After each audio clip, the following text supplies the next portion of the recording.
Welcome to episode 167 of Both Down, the #1 Blood Bowl podcast. In Lincoln, Nebraska. This is Steve, aka Kilowoggy. With me, as always, is Scott Prime. Scott, how is it going? It is going wonderful, Steve. How are you? Doing well. That's You're about traveling everywhere? it. I've been traveling a lot, but it's nothing compared to what's coming up. There's a lot coming up. So I've got next week off, and then the Cubs weekend, where I'm going to see all 3 games. And then California, Arizona, Canada, week off. Michigan, Colorado, so kind of off. You're going to Michigan? Yeah, I'm going to Underworld Cup. Are you really? Yep. You dirty bastard. It was cheap. I was looking at the weekend, and I looked and saw that I didn't have anything else going on. And flight there and back was like $130, and I didn't have to take any time off work. Okay, that's fair. Let's do that. I mean, that's why I'm going to San Diego for SoCal Scramble. The same thing. I don't have to take any time off from work, and it was $100. Moon is going to put me up. Nice. I have this fantasy that we would get to go to Underworld Cup someday, and we're both team captains, and we pick our own teams and do all that. Because he always does that theme. Yeah. Well, he invited us one time, but we just weren't able to make it. I know. And I just got to bide my time. I got priorities here, so. Yep, that's what you get for having kids. Let's talk Chaos Dwarves. Chaos Dwarves were revealed, as we hypothesized they would be, based on the stars that were coming out and everything. Yeah, I couldn't remember. I think you're the one who said you think it was Chaos Dwarves just based off the stars alone. Yeah. Because did Grashnak ever come out? Not that I know of, but I'm not looking to buy the model, so. Yeah, I don't know either. I mean, I have him, but I'm just saying, like. So they did exactly what I've been saying, and this is why I'm adamantly against the Teams of Legend until they're remade. Now that we don't have but just a few left, let's just shelve them for a while. Because Chaos Dwarves got a rebuild. I don't know if they're actually worse or better. In theory, the little fireball, whatever he's called, fireball man. Flame breather? Yeah. He just, remember the old video game Karnov from the 80s with the big Russian circus guy that blew fire out? It was a Konami game. If you saw it, you would know what I'm talking about. Yeah. He was a big, strong man. Yeah. Was it like Streets of Rage, like a side-scroller? Yeah, there was a side-scroller. Yeah, okay. It was for regular Nintendo Entertainment System. Anyways, that's what I think of with these fire breathers. I mean, like, imagine one of those just walking over to Griff and taking a chance of 50-50 on a fireball that works. So. Yeah. I mean, I like them. The team is entirely different. Not going to say it's not. It's not nearly as good, I don't think. It's much more situational. Your guys are going to stay on the field a lot longer, but they don't have tackles, so you're not winning those matchups against Amazons and Stunties anymore.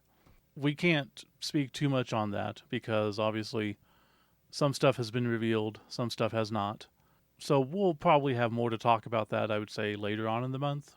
All I know is I told people locally that I really want to play Chaos Dwarves. They're going to change. Don't buy any teams offline. They're going to change. And it's not because I had previous knowledge. It's just because this has been the pattern. Because they want Steve and Scott who go, I don't have a fireball guy. And then we either go, well, just paint something up, paint a base so it's not thematic. Or me and Steve's going to go, the new team doesn't look bad. Screw it. I'll just get the 3rd or 4th Chaos Dwarf team that I own. Actually, get them. I'm just going to take the bulbous head guys and put a red ring around them. And there you go. That's their fuel. Most likely I'm going to take, I think I have, for whatever dumb reason, when I painted my Chaos Dwarves, I think I painted 2 of them with red hair, and those are going to be my fireball guys. I'm also going to paint the bases red to get past that. And I've already thought about, like, isn't there like stabby goblins or something now? We've got 2 stabby goblins, I believe. there is a lot of extra knives in Kill Team. So I've already Hey, thought there you about go. like I can just get the extra knives and I could just like super glue one to the belt of a hobgoblin and I will make say them. there's a lot of those hobgoblins out there that have the knives. There's a lot of different models of them. They went quick. As soon as this got announced, there was like 4 on eBay, and they just gone. I do have one that was supposed to always be the star player Same. with the knives. So I'm kind of partially prepared for it, but we'll see. We'll see Yeah. when everything gets revealed, what they're like and everything. But I'm excited, just more Yeah. than anything, that it's not a new team. It is getting the teams that we've already established are supposedly in Blood Bowl out. So now I'm hopeful that maybe around Christmas time we get the Kimry, Sea Elves, High Elves, whatever you want to call them. I'm hoping so too. It seems that way. It would just be logical, and I think most likely they could do high elves, but high elves are kind of hard to do. I could definitely see them switching them to sea elves and just saying same thing, figured out. Or what I mean, I Yeah. figure the name will change of some type, like Dragon Warrior Elves or whatever, Mm-hmm. Griffin Riders or whatever, but the essence will be kind of the same, you know. Another thing that came out or is soon to come out that we've been shown is Blood Bowl 3 is finally getting halflings and snotlings. Not snotlings, goblins. I didn't realize they weren't in the game. Yeah, of course not. I mean, you'd have to How much play does it to know. how much does that cost you if you wanted it right up front? You $10 to get the team, I 10 think. okay. Yeah. That's not terrible. I mean, that's not No. terrible. I I, I typically will give them the $10 every time a team comes out just to support them because I do like it. I don't play it a ton. I'm in a league. I could do more. Every once in a while, I get bored and I'll play. Like I played. I've got a Elf Union team that I've got like 9 wins, 3 ties, and 1 loss or something. Ooh, look at you, Mr. Fancy Pants. Well, it's just, when you don't care and you throw bodies at people, sometimes elves do elf stuff. The last game I won 5-0. The guy was Wow. not a good player, and he had undead. So, Wow. Okay. So I want you to put your conspiracy cap on or whatever you want to call this. mm-hmm. Recently I bought into some Kill Team. Me and Gary's been purchasing like box sets and Yeah, trying to build them. They recently announced I guess it's Kill Team 3.0 or whatever.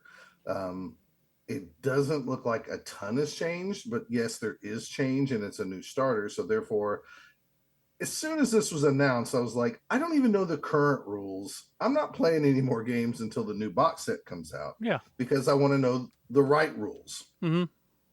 um, some of my buddies who were also in and were playing together, they said that they announced a living rule book for Kill Team from GW. So therefore, we do not have to like. There is a Russian website Yeah. that always has everything updated. It's really nice. It's where everybody goes for Kill Team information.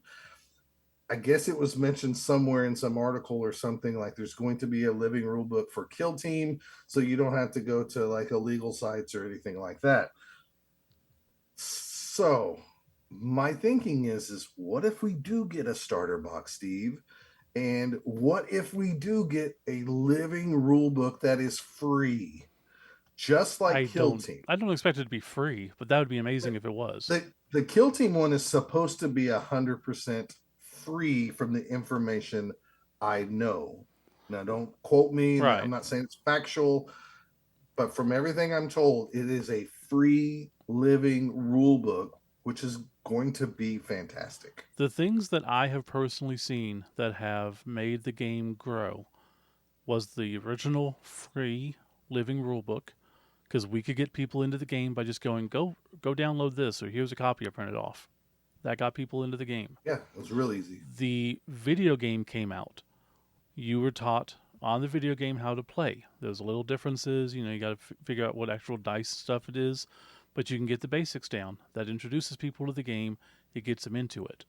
And then each time we have a new box set with the new rules that come out, we can go, you want to play the game? Go get the rules. That's all you need. So, yes, if they would just put the rules out in a free edition, the game will explode. Yeah, I mean, I'm very hopeful for all these things. Yeah, of course. So we'll see where it goes. I'm also hopeful that I like the new kill team, because otherwise I've just wasted $300+. Welcome to being a GW fan. I hate it. Yeah. I love it. I hate it. I love it. Blood Bowl's not that bad, but that seems to be the common refrain from a lot of the other games. No, I understand. So I got all that off my chest. What are we going to talk about today, Steve? Well, today we've got 3 segments. The first of which we're going to be talking about the final B.I.S.O.N event in the actual total series. There is an additional one that we'll talk about later. But the actual B.I.S.O.N series itself wraps up with Nebraska tournament. We've had a lot of people starting leagues with the new football season coming out. They like to time it with starting the leagues. And the more that I'm tangentially related to other leagues, the more I really like the way that you run the league there. And I think that's a good way for people to run their own. So we're going to talk about that. And then finally, we're going to wrap up with our busiest Blood Bowl weekend of the year so far, when I went to Zlurpee Bowl and you went to a couple of tournaments in Dallas.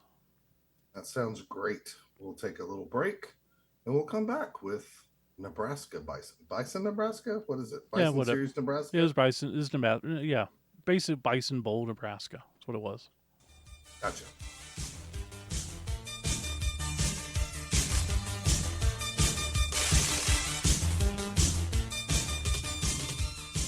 Both Down is brought to you by Wizard Asylum in Norman, Oklahoma, and BigDealSwag.com. If you're in Norman, Oklahoma, check out Wizard Asylum for all your board game needs. If you're looking for tournament swag, go to BigDealSwag.com.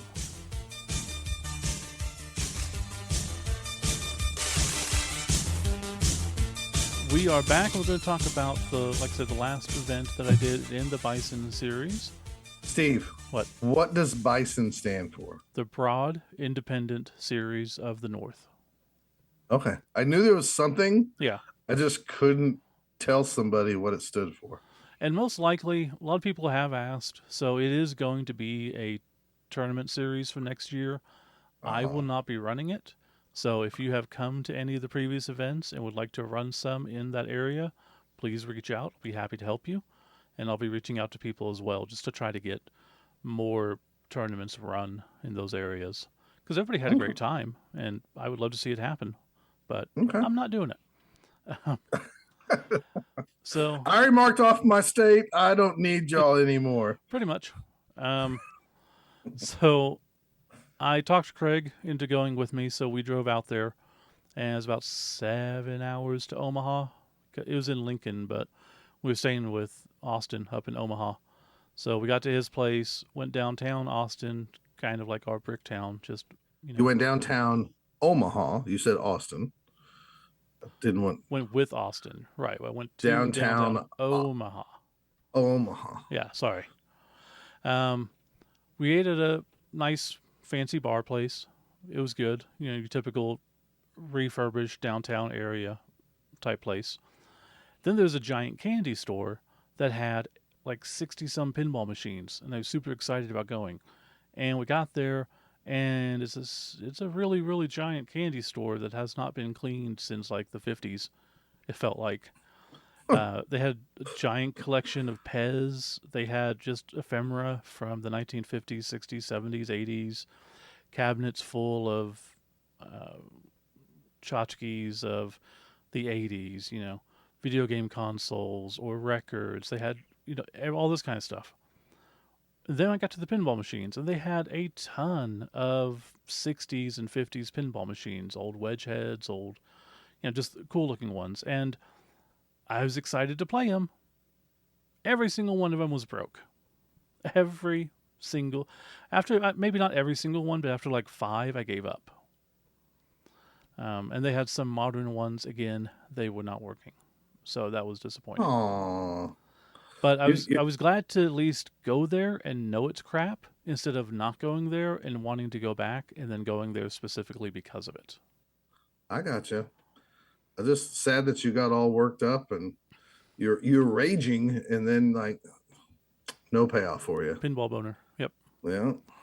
Um, so after that, basically went back, hung out, and then next morning went down hour and a half or so to Lincoln, I think, and got there, got everything set up. Um, a lot of people came out. I knew a couple of the Colorado guys came out. Haley and Arthur came out. I'm trying to get everything set up, and I'm at my computer. We got all the pitches set up, and I'm talking to one guy, and he's getting signed up. Keep in mind, this tournament had 4 people registered the week before it happened. Yeah, you were really worried about, like, I'm only going to have 6 people. I was like, what is going on? And 2 of them, well, 2 were coming from Colorado. 1 went to every other B.I.S.O.N event, so of course he's going to come to this one because it's closest to him. Like, this is just weird. I know a lot of people are coming, and then all the registrations came in, and there was like 5 people who registered day of. So I'm dealing with one guy, and I'm not looking, and another guy puts like a Jordell in front of me, and he goes, I hear you're looking for this. And I see the Jordell, and I'm like, oh, crap. This is a fan of the podcast. I've got to be nice and tell him I appreciate it, but I already have one because, I just didn't pick it up from Scott's. And then it was you. It was me. It was me. You surprised me. You kept it very well to yourself, and it took me longer than it should have because I still had in my mind that, how to break this news. And I look up and I'm like, oh, wait, what? Yeah.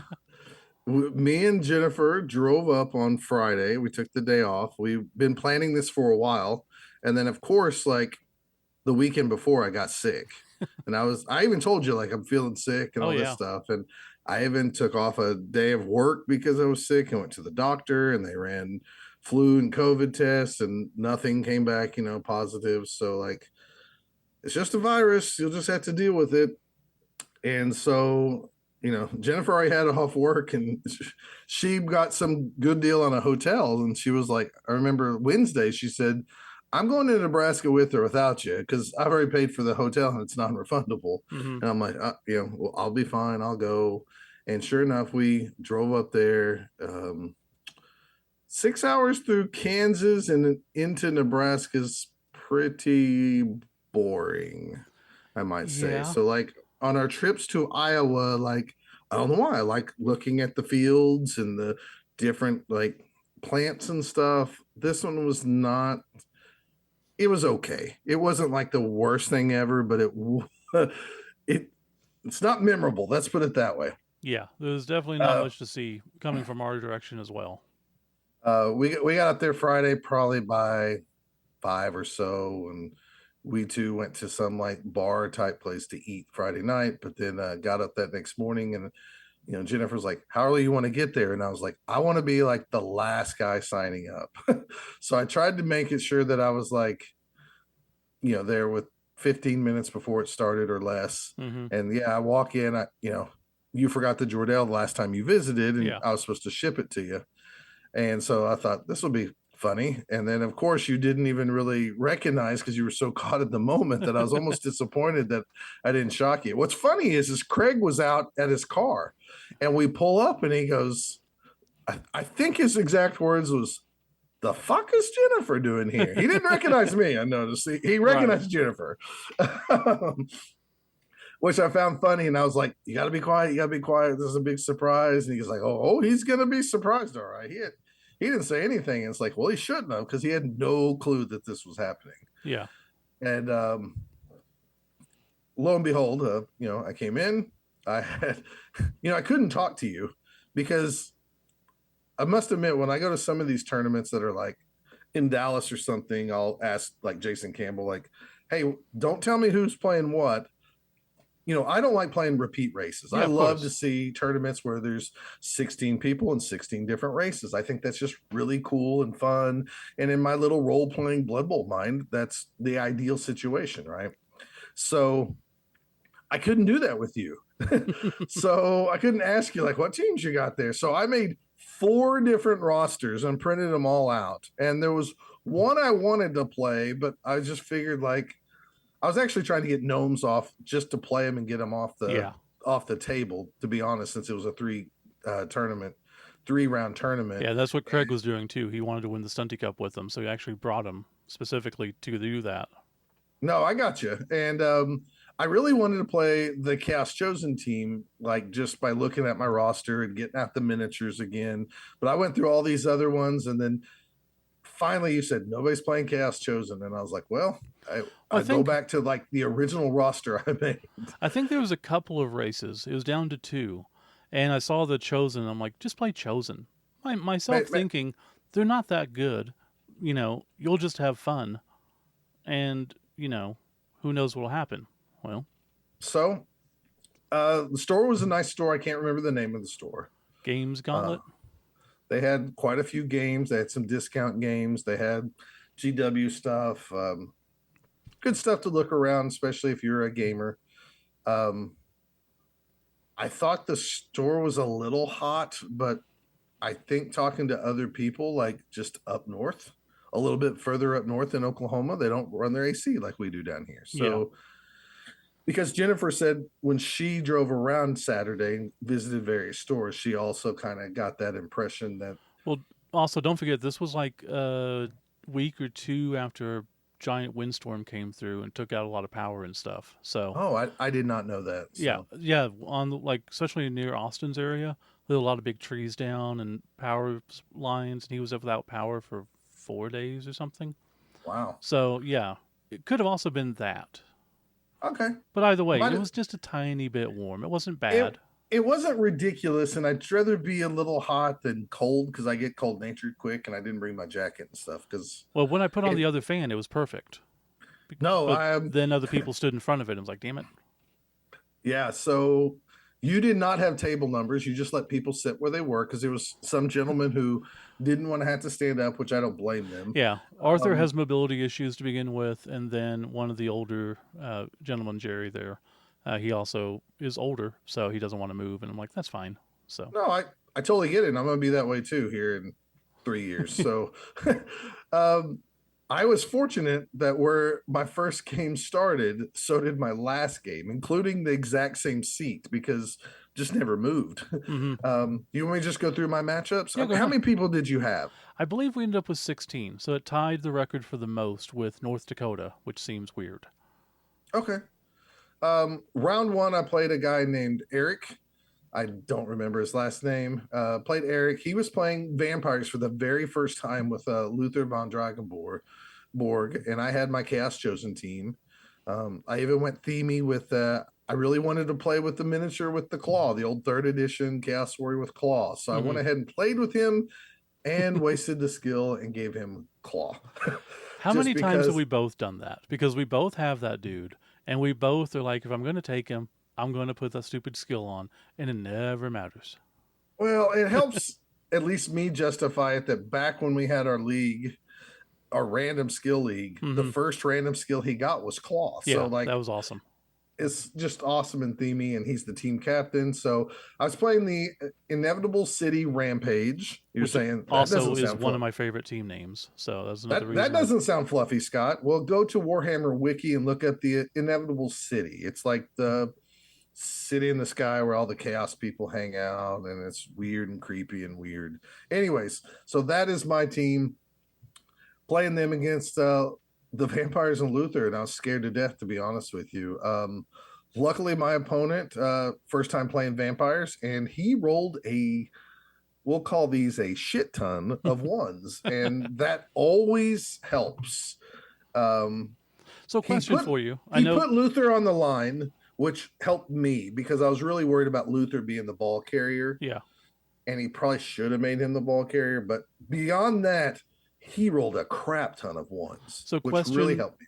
In regards to that, in the old days, you roll a crap ton of ones, you're going to be losing thralls and you're going to be losing vampires. Is the new rules mitigation of that make the team better? Because if he's rolling a lot of ones, I'm guessing he's rolling a lot of bloodlust. He probably fails a couple, and they don't go off the pitch anymore. The bad thing with my opponent in this game, he would roll the one, he would feel like I don't want to do a turnover here, so he goes ahead and re-rolls it. He rolls the one anyways, Yeah. and so then he kind of takes him out of where he wants to be versus where he needs to be. Okay. I don't know. He didn't. I don't remember him hurting a ton of his own guys, but that could just be bad memory. Mm-hmm. I was still sucking down cough drops. I was happy to be next to the fan. Um, this was a weird tournament, and I'm gonna say this now. I was just there to see Steve, surprise Steve, and get away from the kids for the weekend. That was really the whole purpose of it. And if wins or any good luck happened along the way, great. Right. I did. This is the first tournament I looked at people's rosters, but I never like, oh, what's your record? How many bonus points you got? I didn't pay attention to any of that at all. Like I was super, almost stupidly clueless. I did.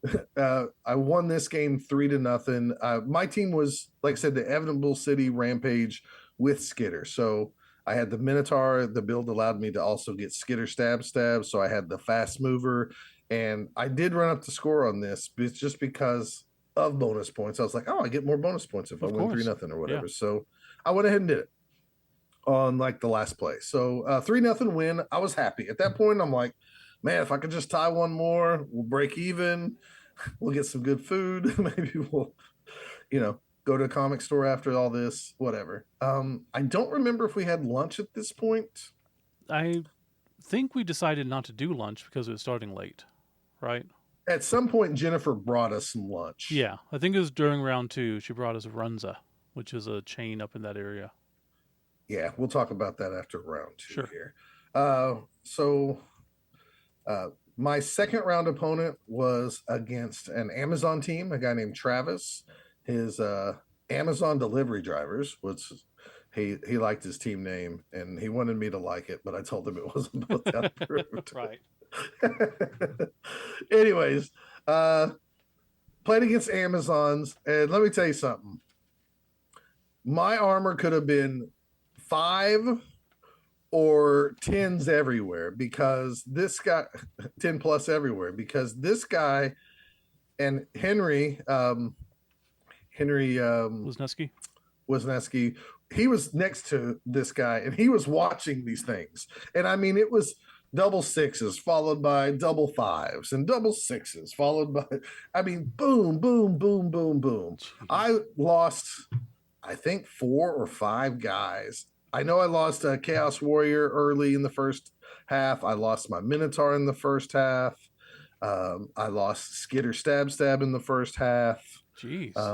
I had a bad decision to make with Skitter. He was the only one who could either tackle or stab his I called them Lady Griffs, the blockers or whatever with 4 strength Amazons who carry the ball all the time.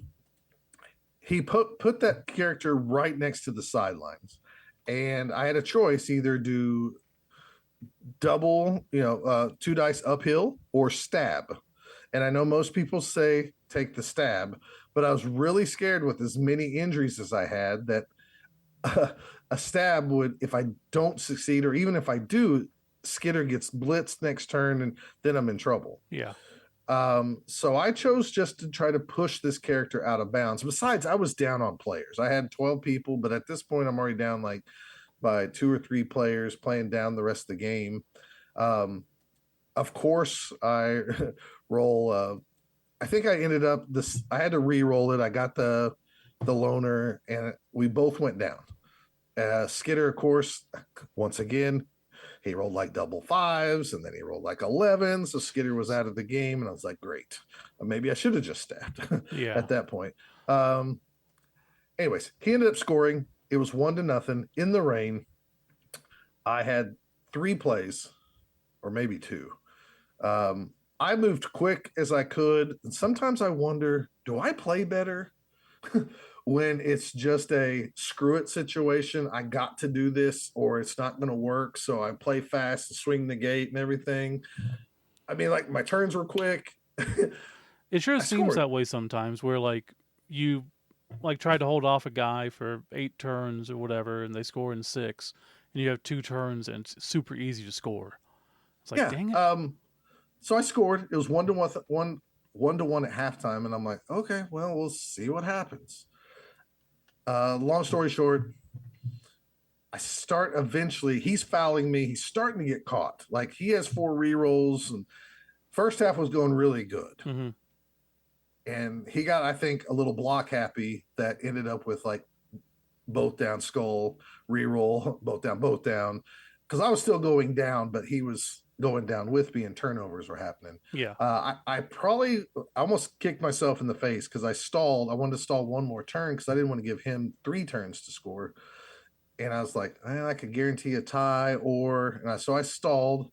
He did a great move. He blitzed me, knocked me down. My guy ball carries now in the end zone. The ball is next to the sidelines. He continues to foul and try to punish me, and he's starting to really pay for it because he's getting caught, and these blocks are getting, they're just not happening for him, and turnovers keep happening. It ends up last play of the game, 1-1. I have 1 turn left. I get my guy up in the end zone. I move over to the sideline where he has a guy next to the ball. Yeah. I pick up in the rain in a tackle zone? In a tackle zone for a 5.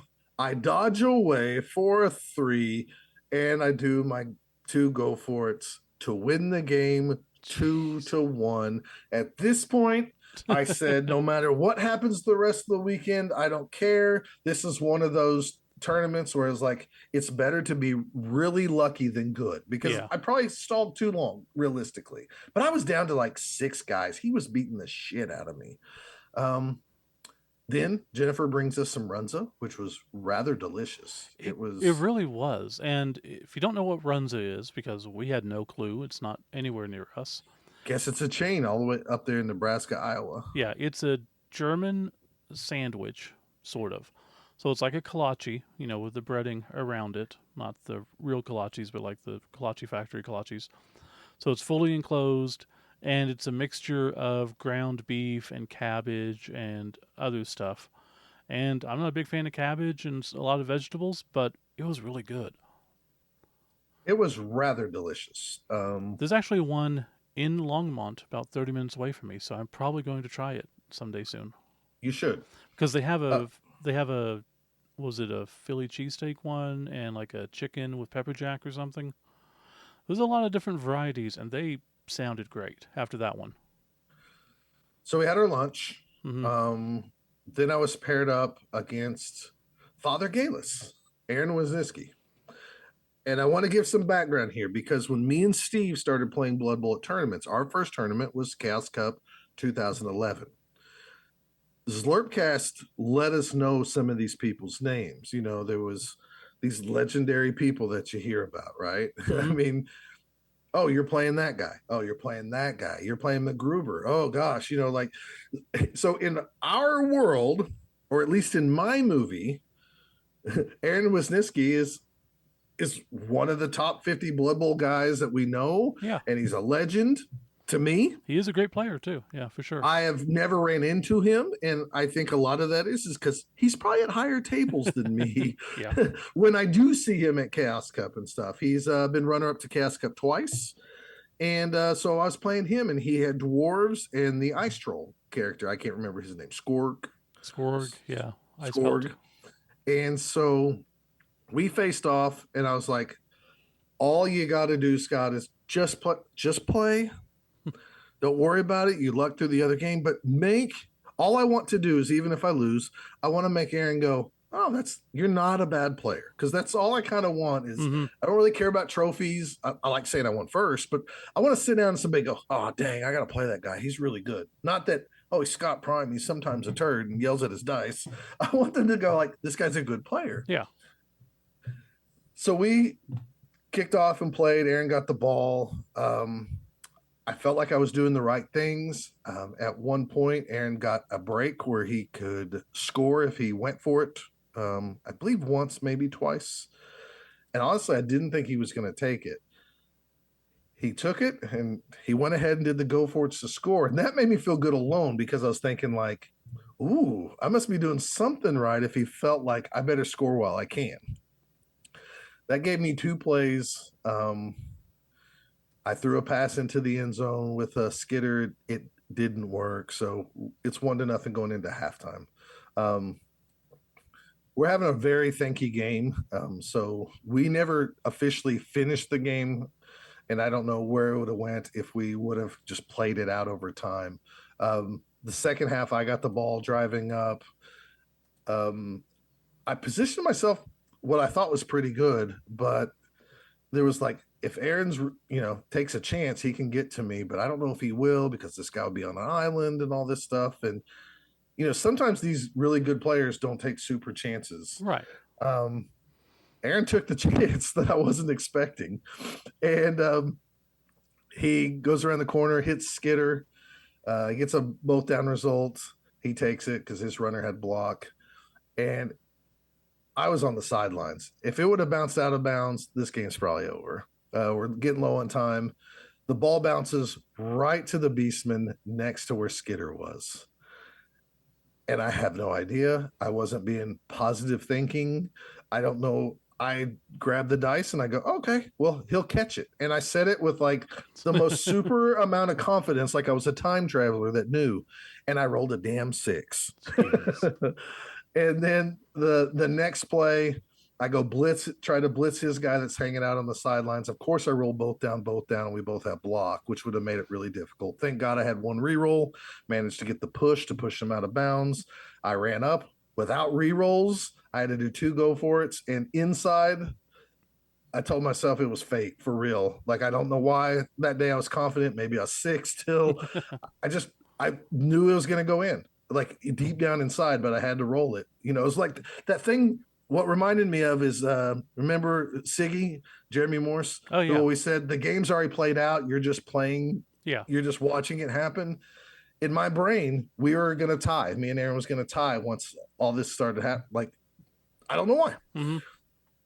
I don't mean to come off sounding cocky, but because I'm actually really proud just to tie this guy.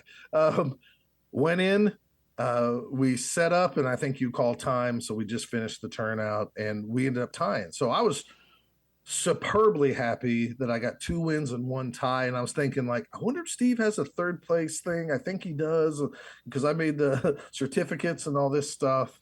And in that game, how many casualties did you have? Either one, I think maybe just one from the claw guy. That's the only time the claw guy did anything. You had 1, he had 0. You won by 3 points. Yeah. So I go to the bathroom. I come back and I'm sitting around. Jennifer shows up and I'm like, oh, I'll probably get a certificate. That's pretty cool. Awesome. Maybe I'll get this or best defense and all this stuff. Because I didn't think about it to that point. Henry comes over, Aaron's son, and he goes, I think you got it. And I said, got what? And I was dead serious. I wasn't. And he goes, I think you won the tournament. And I was like, there's no way. And he goes, no, I think you got it on bonus points because you and my dad tied. And he goes, in my last game, I tied. And I was like, really?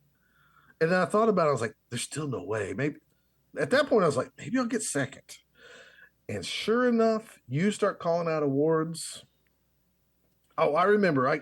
Jennifer comes over and she goes, are you okay? And I said, Henry just said I might have won this tournament. I just don't think that's possible. And she just held my hand and goes, well, I guess we'll see. So I don't know if she knew at that point what the results were or not. Anyways, do you have the awards there that you want to call out for everybody?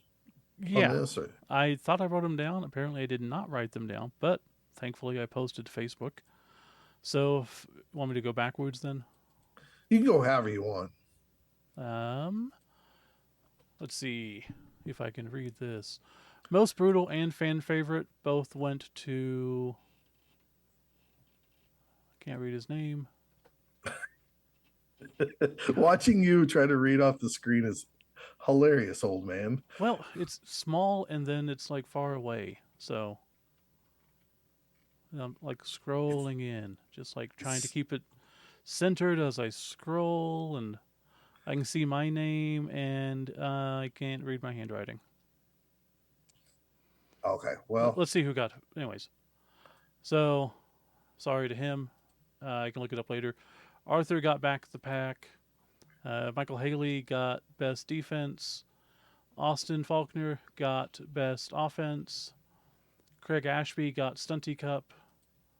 Um, Second place was Father Galis, as you mentioned. And first place went to you with the Screaming Goat. Yeah, I was.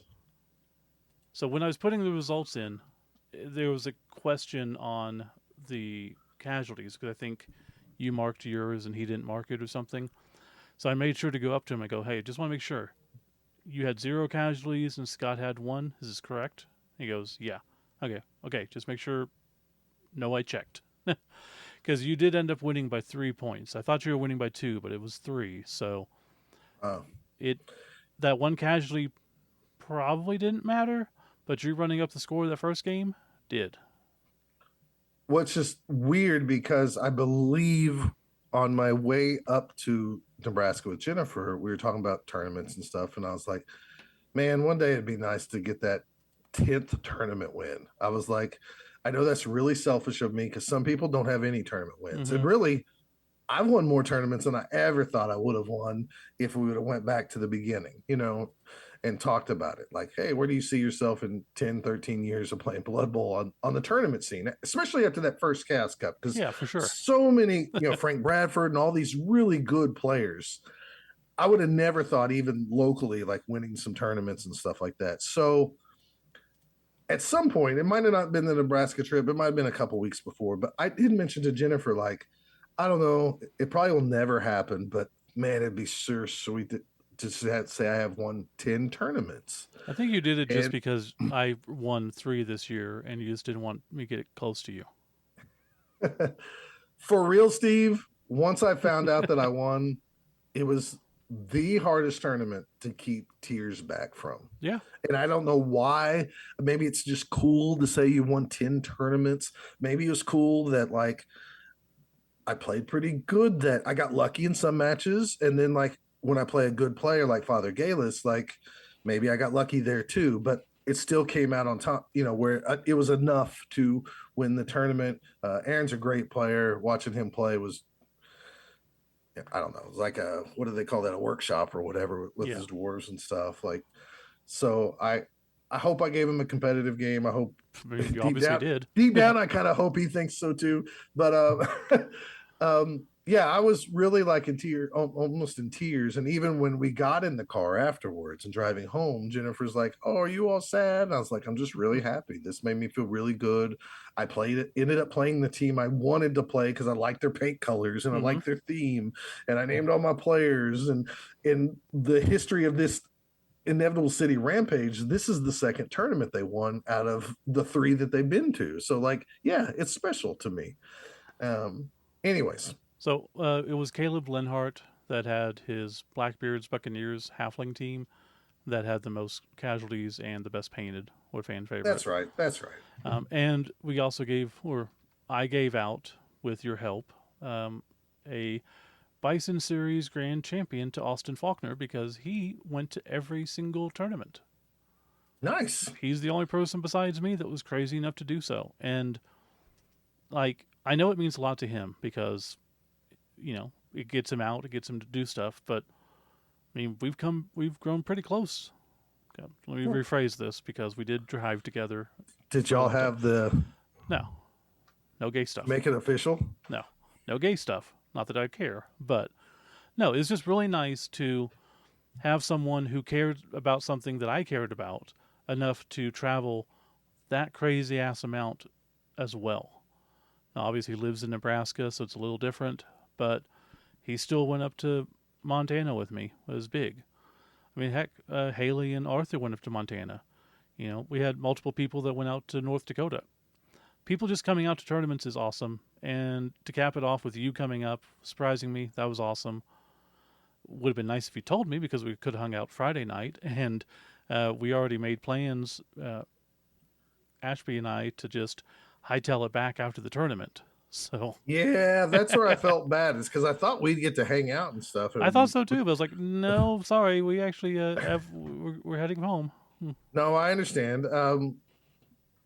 Besides you trying to mark off states for you to play in or tournaments in, No, I do think it was a good thing you did, even though you were trying to mark up states. But It's anyways, both. It's both. what it did though is showed people in different states that there is people here that want to play Blood Bowl and will travel Yeah.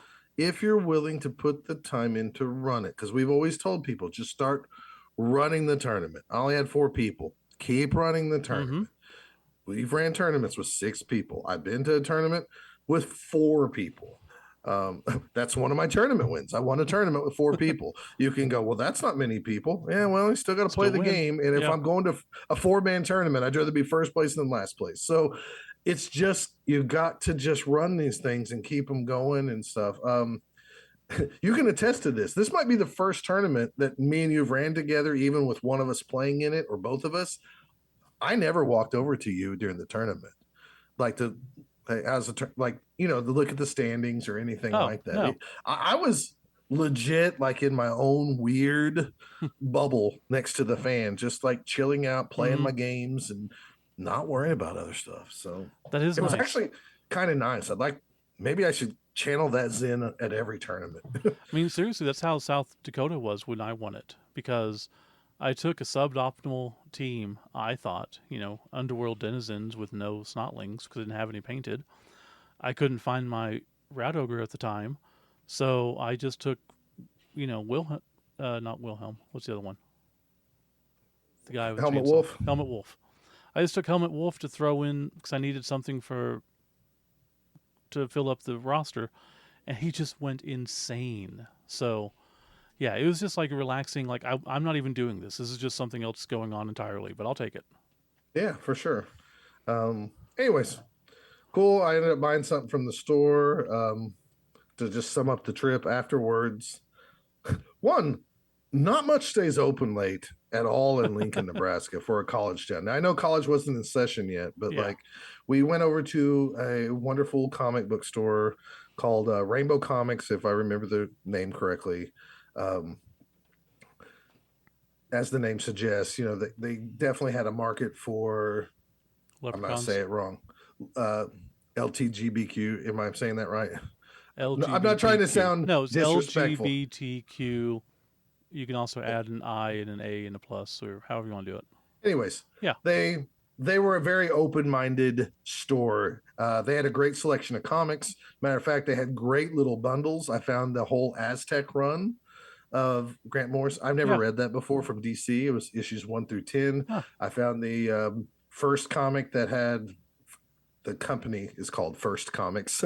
It was Zero Tolerance. Tim Vigil did the art for that. It was in color. I didn't know he did that. Yeah, he did the art for that. I never actually, I don't remember reading them. I got both bundles. I thought they were maybe on the more than I wanted to pay, just because I go to these cons sometimes and get stuff cheap. But they bargained with me. I was like, would you take this for this? And I didn't go down much, but I legit only had, I think they wanted $42, and I think I had $35 cash. I was like, any chance you take 35?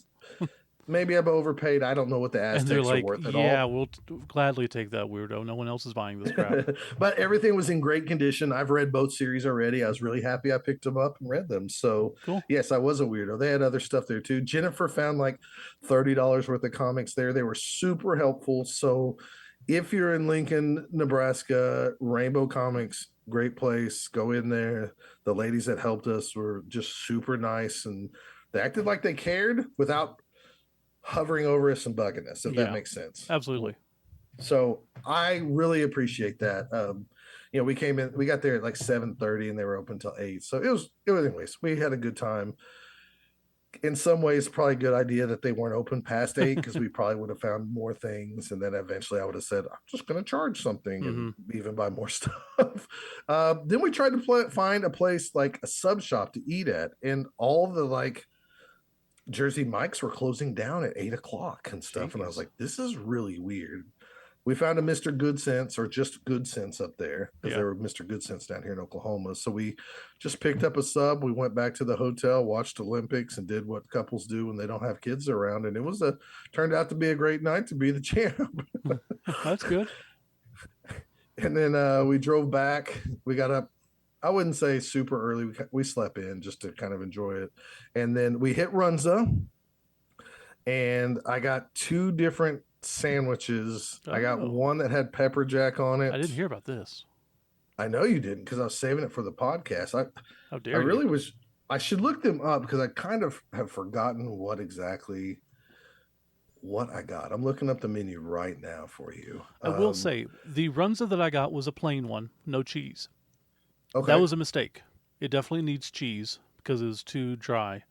But I would recommend pepper jack versus American because that's just my preference. So I got the spicy Jack Runza. It's just has the same meat as before. It has some peppers in it, and it has pepper jack cheese, of course. And how It was was it? it was delicious. It That's had the one I also want. it had. Did you die? No, can you not hear me? No, I did, but you stopped talking. Oh, I thought you said hold on. No, I said that's the one I want. Oh, I'm sorry. No, and Bad then you stopped. I was hearing. like, what? So Okay. this spicy Jack Runza sandwich had crispy bacon, jalapenos, pepper jack cheese, Southwest Ranch. It was fantastic. It really was delicious. The other one I got because we got these about I don't know if they opened at 10, we were there at 10:15. Yeah, They probably thought we were the crazy people, but it might have been 10:30. The other one we got was the barbecue bacon runza sandwich. that It also was sounds amazing. barbecue sauce, crispy bacon, Swiss cheese. It was also fantastic. Highly suggest eating at one of these when you're in the area. Now they're not cheap, but I was What is fine paying anymore? the price. I mean, nothing is anymore, so what's the matter? Their fries were just normal fries. I would Yeah. not get them again. I would just stick to sandwiches. So, anyways, and we drove back and we took a different route home, and we were on some crazy, super, almost dirt country roads. We drove through some little towns that said road closed ahead, and I was like, we got to get back somehow to the highway. We probably detoured by 45 minutes. We drove through some really not sketchy. It was just super rural. Like, if we break down, we're never going to be found. But like roads were closed and stuff. So, Jeez. anyways, it is what it is. um, Made it back. Anyways, that's it. We had a good time Okay. on our little trip, and I mean, it always helps when you win some Blood Bowl games. But I will say um, it is very, and it's a very odd feeling, just as always, when you anticipate something and then it's over, that little, I don't know what, I'm sure the Germans had a word for it. I don't know what it is. But being finished with the Bison series is just odd.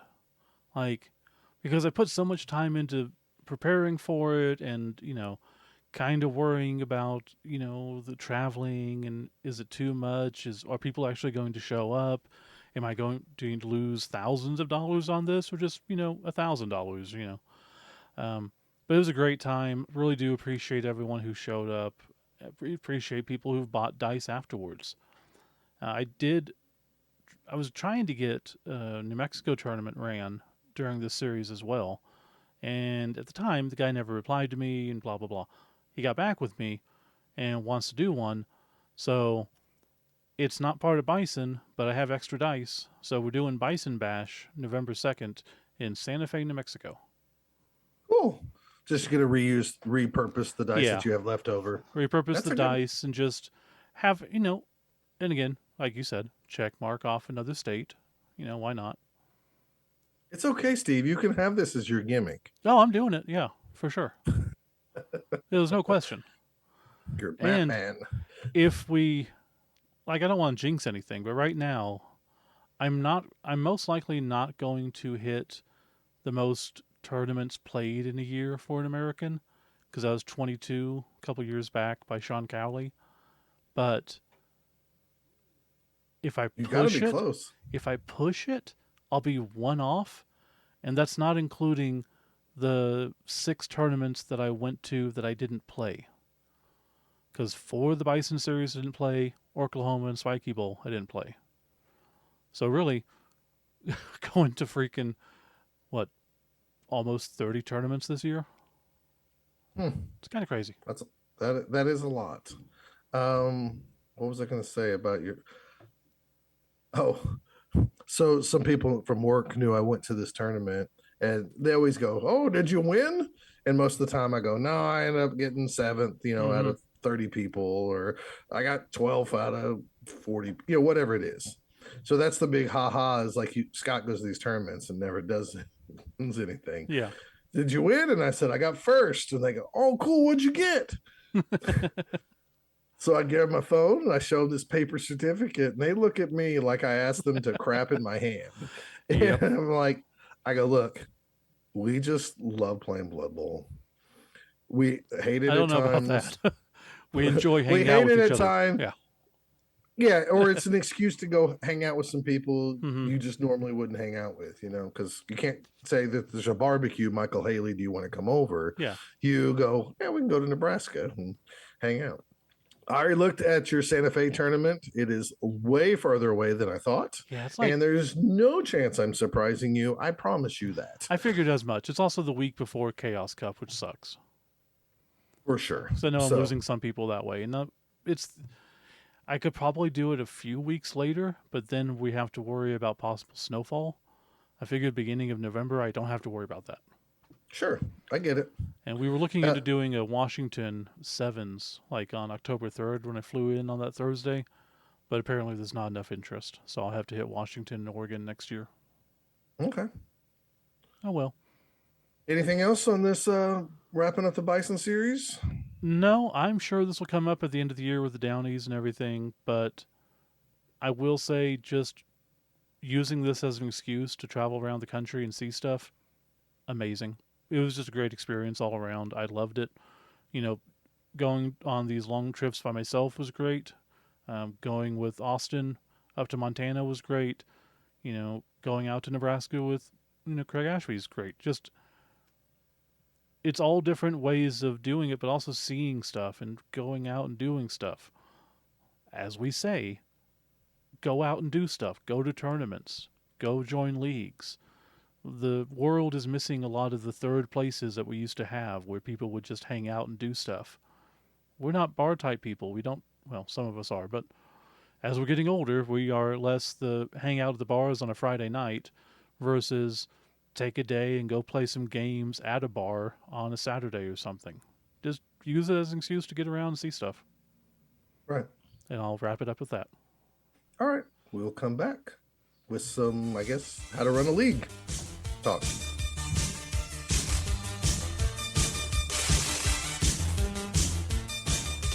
All right, we're back. We're here to talk. I guess Steve was approached by some locals, and I got a message from Darren Berg through Facebook, who reached out to me, I believe by your suggestion. Yeah, for sure.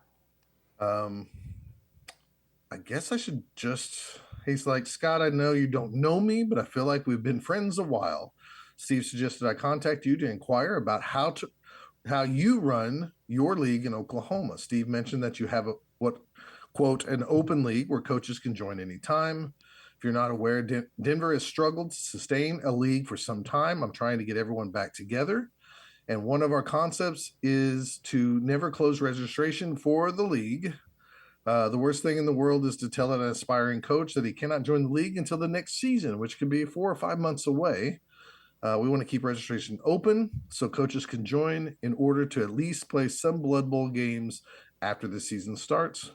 Looking forward to kickoff the first week in October, and any advice you can provide would be greatly appreciated. Cheers.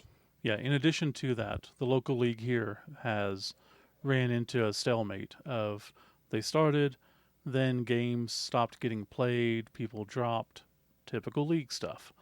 And I mentioned this concept that you do where, it's open, you say how many you want that month and you do that many that month and you move on.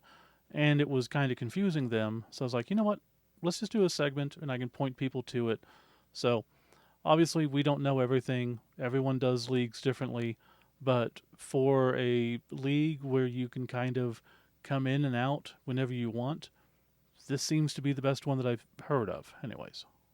I don't know if I made this up or if I stole it from somewhere else, to be honest. So I don't want to take full credit, but I think we kind of just came up with it ourselves, but I'm not sure.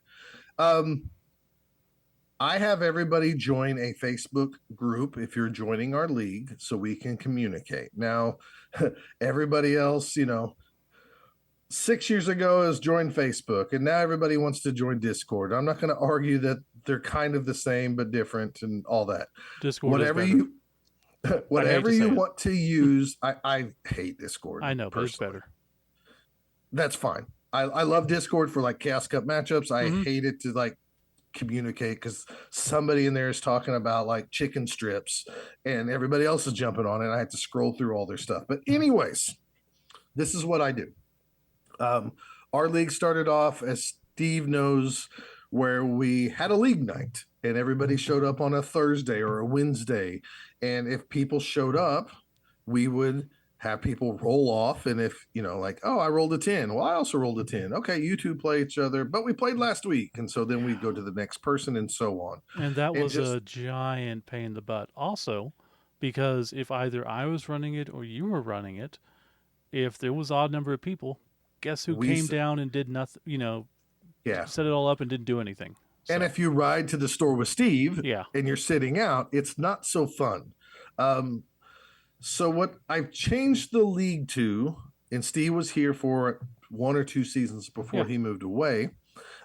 Anyways, I have a Facebook group. I have people join that Facebook group. I communicate through the Facebook group. I start the season. My season runs from January to the end of June. And then playoffs are in July. There is no 100%. You have to play on this day unless you choose to schedule it, except for the first 2 rounds of the playoffs. We've had the league as small as like 9 people. I don't know if in this iteration if we had it that small, but we've had as small as I think 12 before, and then we've had it as big as 22. And so here's what I do. Since I run it from January to July, I do that on purpose for selfish reasons. My kids are in band, so I do not want to do it during football season because I would be gone a lot of those times and don't have the time and energy to do that. Besides, I too like college football and regular football. I kind of want to watch some of those things and hang out. Jennifer loves to scream at the TV for OU football. I find it hilarious since I went to school there that she'll give them coaching advice. So that is important to hang out and do that stuff with her. So therefore, that's what we do. Start the Facebook group I start about mid-December. Hey, just letting you know we're a month away from running our league. Just start thinking about what kind of team you want to play, et cetera, et cetera. We'll have a league meeting. Then once I set a date, check my schedule. Usually it's mid-January, January 15th, somewhere around that area. I try to schedule a league meeting day, which is you come in. This is the one time we're going to meet at the store. We're going to talk about the league. I'm going to tell you, like, I'm not putting up with this, I'm not putting up with that, et cetera, et cetera. Usually no problems at all. This is also where people can pay their league dues. The first season I charged $5 for league dues. This last season, I charged $10. That is not a lot of money for 5+ months of Blood Bowl. Now, I'm very fortunate that I have a key to the store. I'm a kind of an employee at the store where I don't get paid with cash. I get paid in credit, but I can kind of come and go as I want. The store guy likes me running this tournament. He is okay with me taking in the cash. And then when I take the cash in, I create a league and tour play. And we also have dice, usually. Yes, so we have. It's league-centered dice, so they get something for it physically. Plus, tour play, once you got onto it, it's amazing. It's so much easier. It does cost money, so therefore, this is a way to make it where it doesn't cost you money. And tour play is like, it's based on how many teams you have in there. Mm-hmm. Again, I wouldn't worry about the money side. If somebody says $10 is too much money to play for 5 to 6 months, maybe they're just not into any other games. That's less than 2 packs of Magic cards for real anymore. Yeah. So it's not that much money. Here's what I do with the money, because tour play charges somewhere between $6 and $11, depending on how many teams you have. It's based on teams. So if you have somebody that changes teams constantly, it's going to start charging you more, even if they're not active, because it just sees the teams in there. And Tour Play has a ton of tools, and I know just the tip of the iceberg of it. I know enough to run my league. I'm not good if you call me out and say, hey, I'm trying to do this. I might not know the answer. Right. And it's the not intuitive. It is a little clunky. They don't have a lot of resources on the website or anything, but their Facebook group is astoundingly quick with answers, and tons of people on there help you out. Yes, and if you ask questions there, they get answered, like you said, really quick. So I take this money at the end or near the end of the season, where I go, okay, we have one more month left of playoffs. Okay, I still have $52 left. I will, with my store discount, go buy a Blood Bowl team usually. And usually either stuff I won at a tournament or stuff I donate to the thing. What I do is, as long as you're not a D-bag and you paid your dues and didn't give me a hard time, which again, nobody has been disqualified from this, this requirement. At the end of the season, right before playoffs, even if you choose not to come to the playoffs, I put everybody's name in a hat. I draw the name out. Oh, Matt Strickland, you won the Dark Elf team. And if I bought it from the store, I go, if you want to exchange it with the store for a different team, feel free to do so, et cetera, et cetera. And then I pull somebody else's name out of the hat and go, hey, you won some block dice. And that's what I do with the extra money. Usually I pitch in a little bit more so we can have two items, a really nice item and then a smaller gift. But I don't mind doing that because I want people to really enjoy this. And I mean, $10 for a raffle ticket for a team. Some people would do that anyway. So, like, they got all season to play. They have a chance at a raffle, whether they go to the tournament or not. So, let's talk about the league. Are you with me so far, Steve? Oh, I'm with you. Yeah.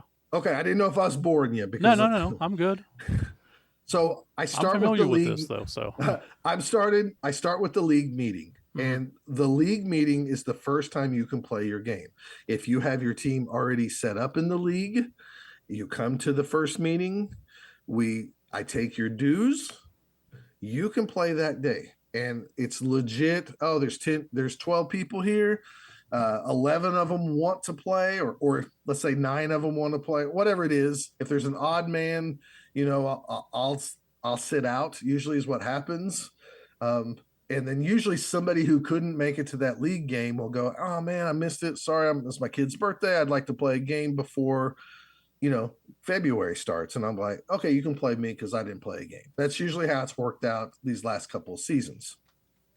Anyways, people just roll dice. I pair up the highest guys, the next two highest guys, the next two highest guys, go over to the computer and Tour Play, pair them up, and let them play the first game on that league meeting day. How it works from that point on is in the Facebook group around the 19th or the 20th, 10 days before the month ends. I tell everybody, hey guys, thanks for joining the league. I'm about to start making the schedule for February. I usually set the date, like I give them a good 5 days. On the 26th at midnight, I'm cutting things off. No reply means you don't want any games, so you can't give me a hard time. If you have friends that don't check Facebook, tell them I posted this. And usually I act like a real big hard ass, but secretly I usually like, hey, are you going to respond to this? Right. It's been up for 3 days. I know you want to play because I seen you at the store Tuesday night and you said you wanted to play. You haven't responded. And people go, oh, I'm sorry, I got busy, or I had the night shift this week. So I try to give people chances. And then what I ask them to do, you reply to me if you want 0, 1, 2, or 2+ games. Obviously, I have a busy month, Steve. I don't want to play any games. I have birthday parties, family events, work. I'm working the night shift. I don't want any games. I can't be bothered. I will take 0 games, and I can just take that month off. Yeah. If you wanted, I'm really busy, but I can get 1 game in. You get 1 game for February. I'll take 2 games. And usually I just start everybody off with a 1, 2, or 0. But once people start joining the league, let's say they hear about it in March. I'd like to play in your league. I heard about it. My buddy's in it. He says it's really fun, but I'm a few games behind. I'll do my best to catch you up. So again, I do this around the 19th or 20th. I tell them the date that I'm cutting off, that I want responses, and usually people start replying. Mm-hmm. I want 2 games. I want 1 game. I wasn't at the league meeting. If I could get 2+ games, great. And the reason I let them do that is, one, I would like everybody ideally to have 10 or 11 games, because 11 is the max for our league, and 7 is the requirement to qualify for playoffs. So if you think about it, we got January, February, March, April, May, June, 6 months. And it's including that store league meeting that very first day.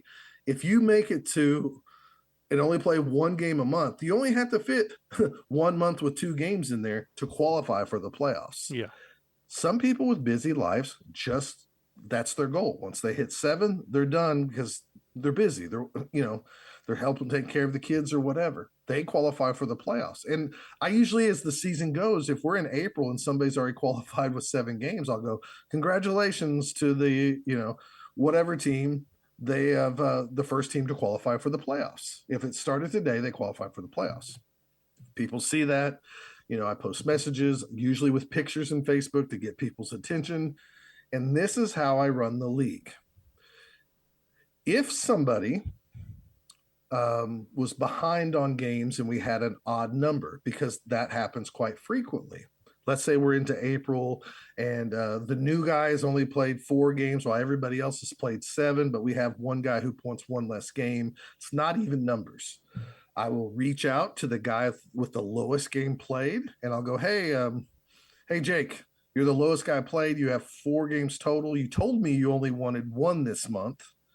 Do you have time for another one? Because I have odd numbers. And maybe Jake goes, no, I'm too busy. Sorry, I can't. Maybe next month. And I'll go, okay. Then I go to the next guy. Hey, Rodney, you asked for 2 games. You only have 5 so far. Would you like an extra game? Oh, I'd love an extra game.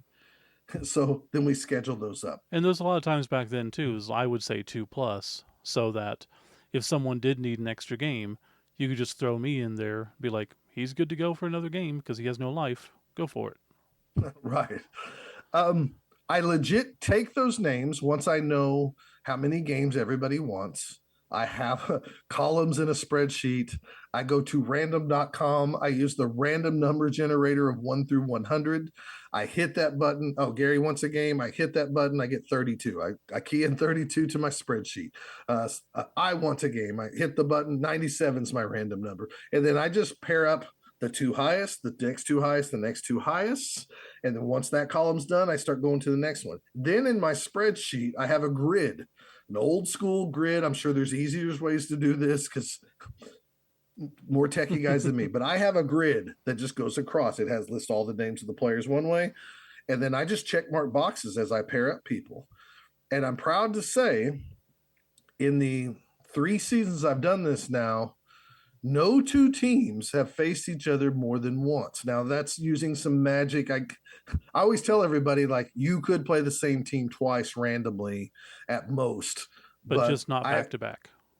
Just not back to back. But I've managed over these last 3 seasons to make sure no 2 teams have played each other the same amount of more than once. We did have 2 coaches play each other, but that was because one coach started with, I believe, a Norse team, and then he switched to a Lizardman team. So he ended up playing the same coach with a different team. That's the best I could do. I can't guarantee that every season. And I even addressed that in the league meeting. I'm saying, I know nobody wants to play the dwarf team. There's a chance you could play them twice. Yeah. And that's just how it is. I'm not going to rack my brain on the schedule. And yet the past 3 seasons, I've racked my brain on the schedule and I made it work out. So essentially, this is a hybrid of pen and paper and the league system where it's open. So you can play as many games as you want. But once you set your number of games, Scott's going in and physically setting the matchups. So correct. then I mean, if you got 2 games that month, you got 2 people who you know you're going to play. You set up your games when you want, you play when you want, and that's it. I call this an open month-to-month league. Mm-hmm. We have had people who start off strong and like family stuff happens. Yeah. They have to take care of somebody. They take off 2 months. They come back that last month. They play their one game. Oh, I played now 7. I can qualify for the playoffs. And that's just how it works. So it is a open league. That doesn't mean you have open matches. You can cherry pick who you want to play. It just means you tell me how many matches you can afford to do that month. And I try to give those to you. You can always take off. Over the 3 years, because you're probably thinking like, what if people cancel, they can't get together? Over the 3 years, I think I've only had 4 people have conflicts and 2 of them had to drop. So I just deleted those games and set the other 2 to play each other. And it just worked out. I am a big, strong commissioner. And I say this at the beginning of the league. If you're going to commit to this, you got other people's lives, that they're trying to schedule their time around. I need everybody to play their games. This is not Magic the Gathering where we just go, I'll drop, he gets a free win. We don't do free wins in our league. I will not ever, if you play somebody, I'm not going to say, oh, he can't make it. Okay, you win 1-0, 3 random MVPs. Mm-hmm. That does not happen in my league. Another thing that doesn't happen as the commissioner, when I say on this podcast, like I'm nitpicky about team names. I don't tolerate them in my league. That doesn't mean I like every league team name. Yeah. But if it doesn't feel fluffy, it doesn't make the league. There was a guy who had a joke name for a Norse team. It was the Frozen Gaze, like Hypno Gaze. Mm-hmm. I realize now it might have been like gay people, but I don't know if that really was the joke or just the Frozen Gaze, because he's also a role player. So I don't know, but I messaged him back. I was like, hey, I saw you named your players, because he did. I was like, you're taking Norse. That's great. I'm glad to have you in the league. You need to change your team name. What do you mean? I named my team. Nope, that's not going to work with me. You need to find something that fits in this league. This is a sports role-playing game, and I want to treat it that way. And I'm telling you right now, I've heard more people come up to me privately, including this person. You really run the league well. I'm glad you stick to your guns on the team naming conventions.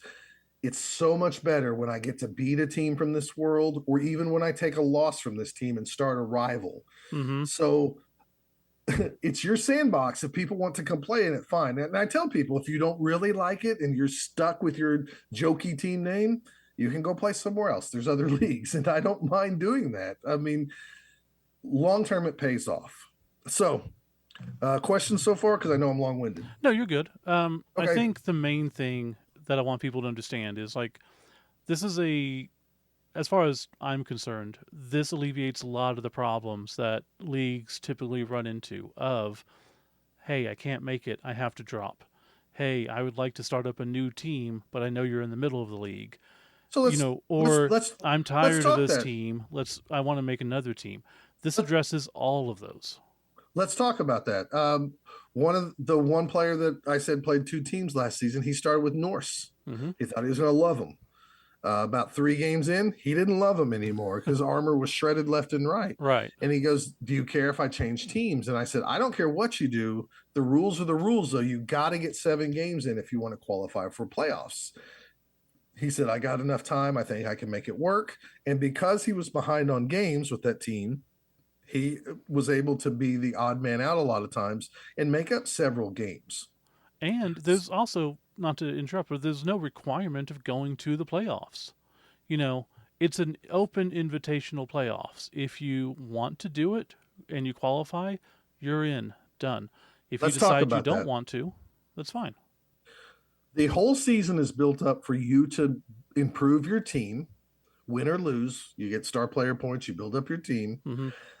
And then everybody who qualifies for the playoffs can play in the playoffs.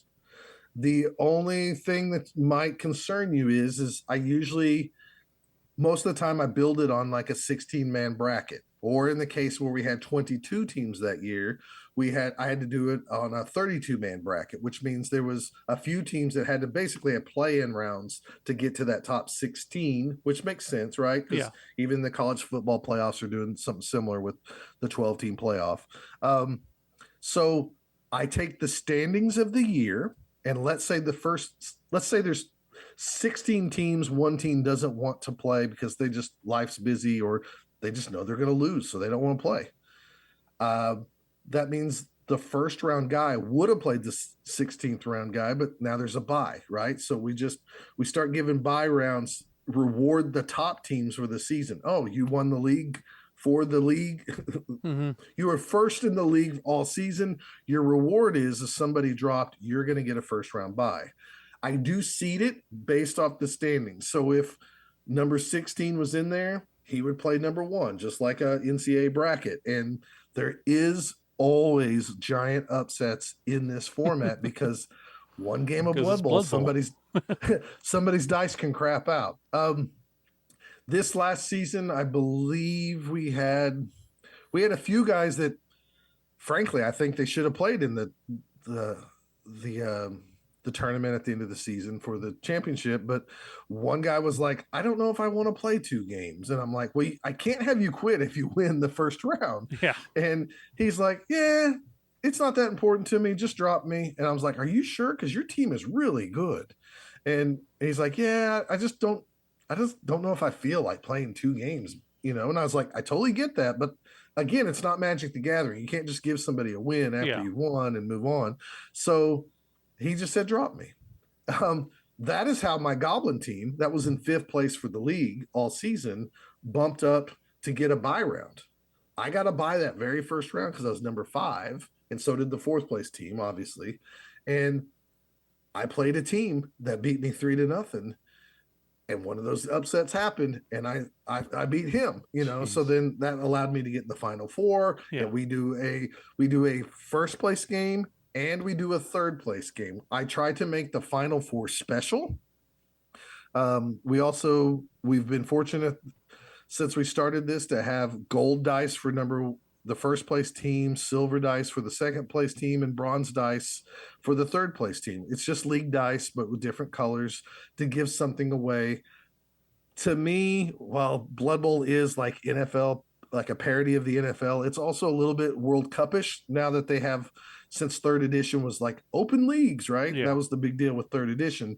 So I love incorporating that 3rd place game. Now, some people don't like it because it's another game of Blood Bowl, and nobody wants to lose 2 games in a row because your Final 4, somebody's going to lose 2 games in a row, pretty much, no matter what happens if you have a 3rd place game.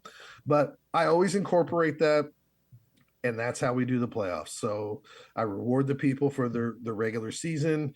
We do buys until we get to a manageable bracket, and it's worked out beautifully every season. I mean, every season. I set at the beginning of the season, we'd have no overtime, so everything can end in tie. Usually by 3 weeks or so before the playoffs, I let people know what we're going to do for overtime.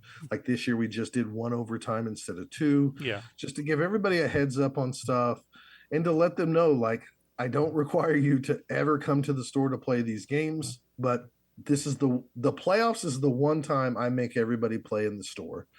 That way the store gets some recognition and see that. It makes it a special event. You get pizza, hang out. The beauty of this league is when the schedule comes out, Gary can see that he plays, Matt Strickland, and he plays Will Schaefer, and he can start messaging them. Hey, Will, just letting you know I'm on a business trip these 2 weekends. I can play any other time. And then Will fires back, hey, I can do it. Can you play on Wednesday at 3:00? Well, I can't play at 3. What about 5? And then they just go play their games. We have people play games at different shops. Yeah, I've played games at different shops. That's why I never say that this is a Wizards Blood Bowl league. It's ran by the guy that works at Wizards, but it's the Central Oklahoma Blood Bowl League. That's what we are. We've had people drive from Stillwater, which is a good hour plus away. We've had a guy drive from Shawnee. Drew came out from Dallas.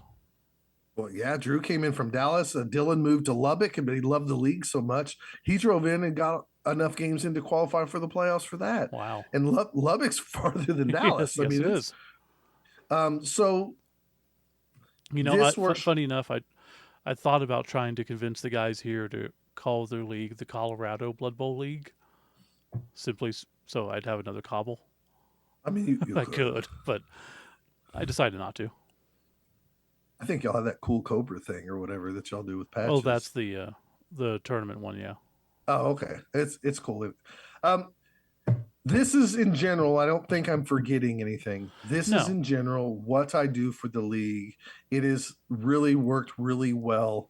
People like that they can take a month off if they need to. I just had a baby. I'm going to take this month off. and going back You to the know. whole idea, like if someone completely drops from the league, doesn't affect anything.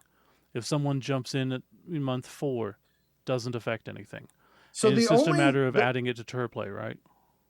yeah, it's just a matter of adding it to turbo. The only, Darren mentioned like, I don't want somebody to have to sit out and wait 4 or 5 months before they can play. The only bad thing about this is usually Mayish, really Aprilish Mm-hmm. is a bad cutoff for this league just because I cannot guarantee you games. Yeah. I will do my best to get you extra games. And every season we've lucked out that we've had a few late comers into the league all at the same time. So I could get them extra games together. Um, But of some of course, those guys, that's how you run it. Other people, if you want to do a 10-month league or you want to do two 4-month sure. leagues in a year, or however you want to do it, this is just a guidelines. If you wanted to carry over teams, we tried that last season. Um, we're not doing that again. We're going to make sure everybody starts fresh because mentally, I think the new players see a team that's already built up. Even if it's we tried to let people bring back teams at 1.3 million. Yeah. And it still was, I mean, the two teams that were in the finals this season were teams, there was two of the four teams that did come over from last season. That makes So sense. we're going to carry it back down. We're going to make people start fresh, and that's fine. I'm perfectly okay with that. So, and that doesn't mean you can't play. If you wanted to play the Dark Side Cowboys, you could still play them every season. You just name the team the Dark Side Cowboys. You name the same players, whatever. It's just your blitzer doesn't have sidestep anymore. He's going to have to re-earn the skill. Mm-hmm. And I also do that for people too. I'm having trouble coming up with a team name. Well, there's all these second edition team names in the Lore of Nuffle website. You can go find you one. And Will Schaefer did that. He's last 2 seasons, he's played with the Durham's Destroyers. Mm-hmm. He won the league. We have a league champion from the Fluff. And I frankly think that's really freaking cool because I'm a big Fluffy guy. So, anyways, that's what I have in a nutshell to do. And then again, we take a break. I'm glad we take a break. I've heard other players also tell me I'm kind of glad we stopped the league Yeah. in July and have a break so I can go play some other games because the few players that told me this, there's like, I love playing games and I'm just scared I was going to get burnt out on Blood Bowl. So when I do get the itch, I can go play a tournament. Mm-hmm. And then it's done. It's done in one day. It's not a commitment to a league. And then by the time January, people are frothing in the mouth to get started again. So, So anyways, overall, I think, like I said beforehand, this is a great way just to run a league that eliminates a lot of the issues of people starting late, dropping out, eliminates all that crap. And it's still scheduled. So it's not just randomly showing up and hoping you get games in. It's, I've got 2 games next month. I play Larry and Daryl, and I just schedule them and play whenever. It makes life a lot easier. if you have somebody like in our league, they start in March, they still pay $10 league due. Yeah, of I do course. not ration that out or change it to $8 because you're starting late. No, because they have everybody. The way I look at it, you have equal chances of winning a Blood Bowl team through a raffle. It's still not that much money. Yeah. It's not a big deal. And just stay firm if you want fluffy team names or if you want pun names, whatever. But I'm telling you, it's really paid off me sticking to my guns and some of this stuff. So I'm And one, glad. And to show you how well the league has worked, Matt Strickland Uh, I've traveled with him to tournaments. He works at a different game shop up in Oklahoma City. Mm-hmm. They wanted to start their league. He's like, do you mind if I just take what you've done here and make it my own? And I was like, not at all. Yeah. So their league format is almost 100% like ours. And I don't mind it at all because it works well. It's not a night that everybody has to show up at the same night. And some people get games and some don't, and Mm-hmm. etc. So it does work well. And 2 stores now are running leagues using the same system. A final bit of advice that I would say is one of the reasons that I think it runs so well is your hard-headedness when it comes to certain things. If you're going to be the commissioner, be the commissioner. Make the tough decisions. Tell people what you're going to do instead of asking if you should do that. You don't, it's not run by a committee, it's being run by you. If you want to make changes at the end of the season, awesome. Bring it up to vote, take suggestions, all that kind of stuff.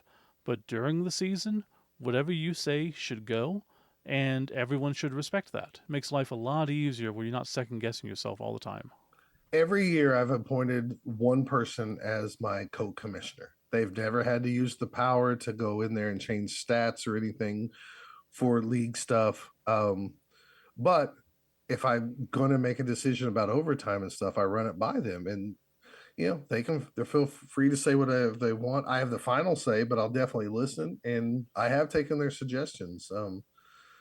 Also, what I do, just this last bit of advice, before the tournament starts, I heal up all the players. So you can do that as the commissioner. You can go in there and take injuries away, like the missed next games or something like that. That encourages people to play out the season instead of getting to like, oh, I have 8 games. Wow, actually everybody's healthy. Mm-hmm. I'm not going to play any more games because I don't want to risk somebody getting hurt. Most of the time, everybody plays more games just because they know their missed next games will heal up and etc. So, Cool. Well, if anyone anyways, has any questions, please reach out. Let us know. If you decide to do your league this way and it works, please let us know as well.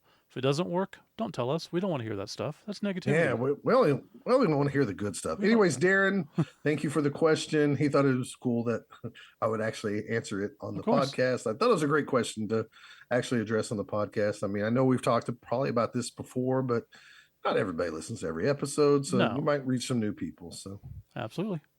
All right. We will be back with some more tournament talk.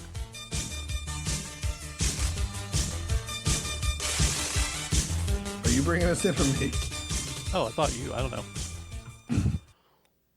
You want me to? All right. Okay. All right. Here we go. We're going to talk go. about. And now. Okay. What? Okay, go ahead. I'll stop. Are we stroking out? A couple weeks ago, on the 24th, 25th weekend of August, if I remember correctly, You do.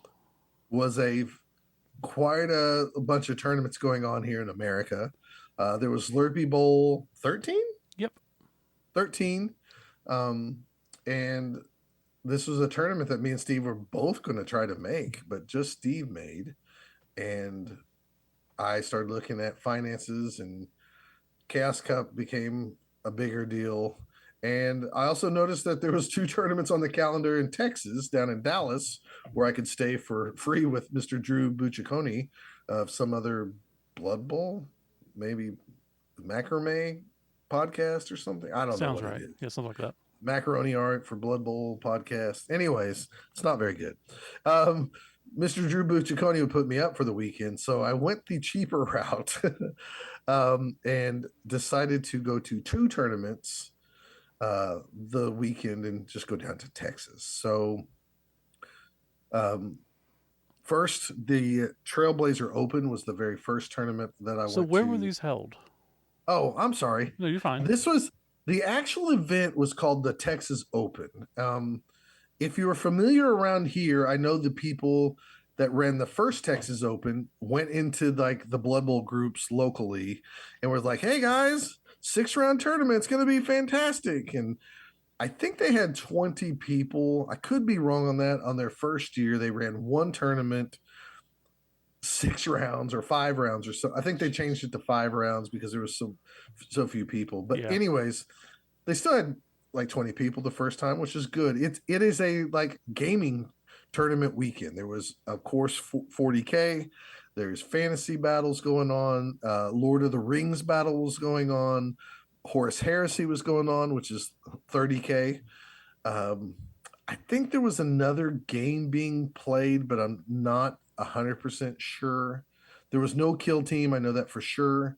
We were in the room with like all the other games. There was a big 40K room, and then we were a part of this like big room that had, like I said, Lord of the Rings. 30K was going on.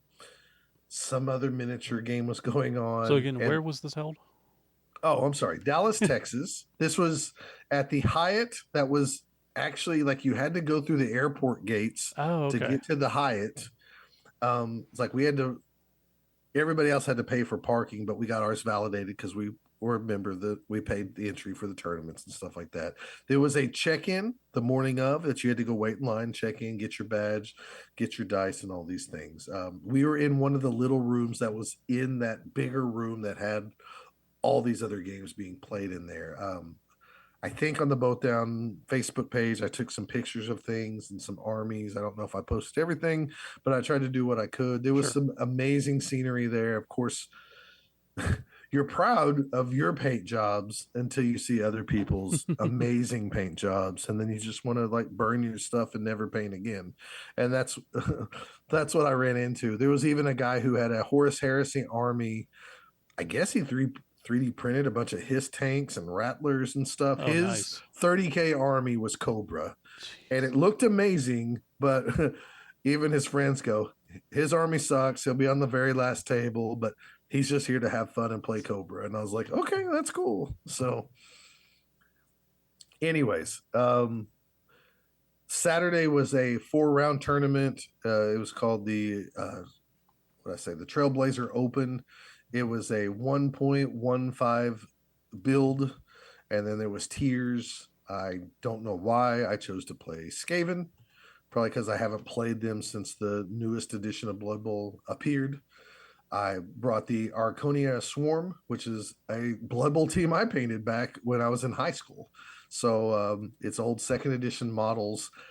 I was so proud that I was bringing these second edition models, Steve, until I realized when I got there, there's so many younger people now playing Blood Bowl, or new people playing Blood Bowl, that like they might not recognize that, oh, that's for sure is your Blitzer, because this is one of my teams. All the bases are painted purple to go with the colors. It's not by positions. So then I started like really worried about, I had to really make sure people knew the positions so I didn't mislead anybody. Anyways, I played the Arconian Storm. I actually chose to, I got a hold of Jim Luft, who I thought had like some rosters of like an old Chaos Cup build from last year's team.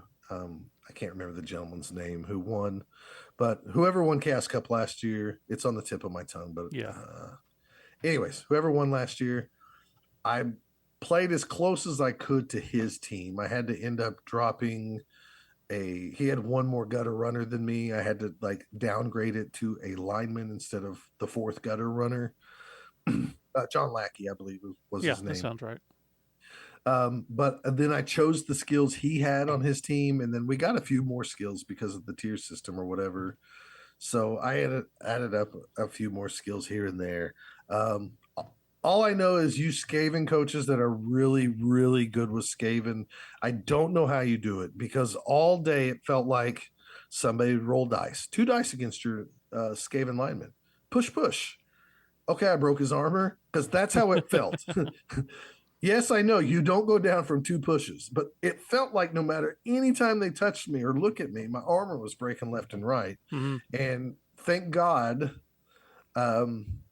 I stuck with the 11-man roster that John was playing at Chaos Cup. Like I said, downgraded 1 gutter runner to a lineman because I needed 74 bodies that day, because I gave up a lot of casualties. Round 1, I played a gentleman named Tim. I guess he's a local Dallas area guy. He had a Necro team with Ivan Deathshroud on it. We had a back and forth game, including I had Ivan Deathshroud pretty much I thought there's no way he can dodge through all this stuff. Well, you can if you roll like a 6, a 5, a 5, and a 4, and both your go for it's with no rerolls. Yeah, of course. So anything can happen in Blood Bowl. So that game ended up being a 3-2 game. I gave up 6 casualties. My Rat Ogre went out the first play of the game. Jeez. And that was by him hunting him down. I didn't even put him on the line. So it was awful, but I won. So we're happy with that. Round 2, scrolling up here. Round 2, I played Mike Patterson. I got to see in person the little dog team, the human team with dogs. And of course, I played the one guy that, of course, brought Griff. There was two people. People from Texas love Griff. They sure do. I mean, they would like to get super intimate with Griff. To be fair, Mike Patterson has a really cool model for Griff. It's based off Dave Handler's dog, whose real name is Griff.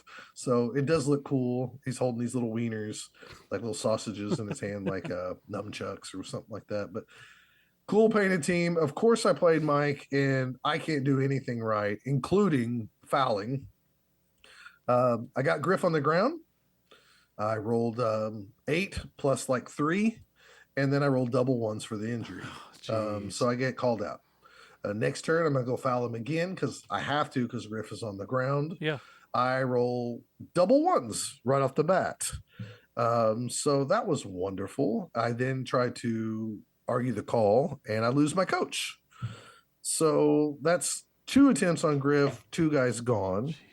Griff is still on the ground. For the 3rd time, I go in for the foul. I roll double 3s. God. And I don't break his armor. And that's pretty much the game. Mike scored. Beginning of the second half, I just sent the gutter runners as fast as I could behind the line to create some chaos in case like he dropped the ball or something. And I think he did. I think his thrower missed picking up the ball twice in the rain. I managed to score to make it 1-1, but there was like no chance I was going to win. And then Mike just ground the ball out with Griff and wins 2-1. So one day, Mike, one day, Mr. Patterson, I will hopefully give you a good game, but not for a while. Round 3, I played a gentleman named Brian Johnson who had gnomes, and I loved his paint scheme. They all looked like they were made out of wood. So they were like, nice. Wood looking like gnomes and stuff. Now, maybe I was thinking about it later. Maybe he did that just to make them easy to paint, but they all looked like they were wooden. I like it. Like the little trees and stuff. So he had a Rowana. Is that her name? Rowana? The lady who rides the deer. Oh, I don't even know. Yeah, I think so. Let me tell you something. This is the first time I've ever played gnomes. It was blowing my mind. You could have told me I was playing sea crabs with Morg. It was blowing my mind. Every time he did a jump up to hit me with these gnomes, it worked. It never failed. I couldn't break armor. Never even saw the like dodge star, with the exclamation point. Never saw that. So it never even factored in. Anyways, it was rough for a while. I won, I think, on the last play of the game, 2-1. Jeez. He played very well. I think I got the ball and like sprinted out with the gutter runner. I think I stalled maybe 2 turns because I knew he couldn't get to me. But this was one of the most mind-blowing games I played in forever.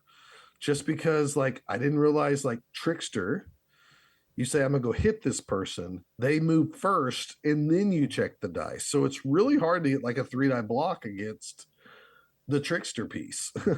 But I just never played them. So like he was sending me to school on the gnome education for sure.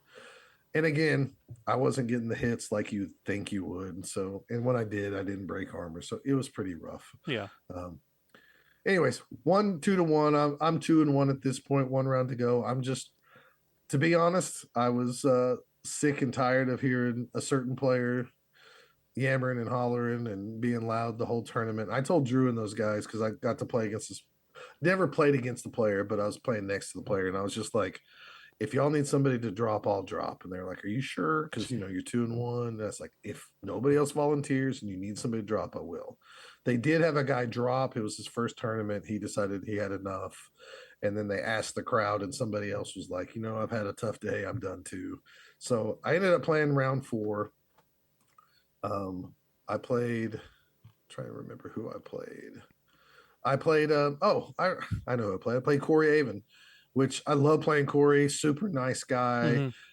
He has all these little gadgets and stuff, like to know how many spaces you moved on your blitz. Have you played him before? I'm sure you have. I don't know if I have, honestly. He's come up to Oklahoma Bowl a bunch, but I never get to play it. Yeah, and he always seems to give you like teams he wins. So, like if he wins them in drawings and stuff, and he's like, anybody want this? And you always get them. I'll take it. Yeah. Anyways, I played Corey. I played him before. I always have a great time playing with Corey. I never feel like he does anything wrong except for maybe when the dice rolls go bad. So like, it's one of those things. He was playing humans with Puggy.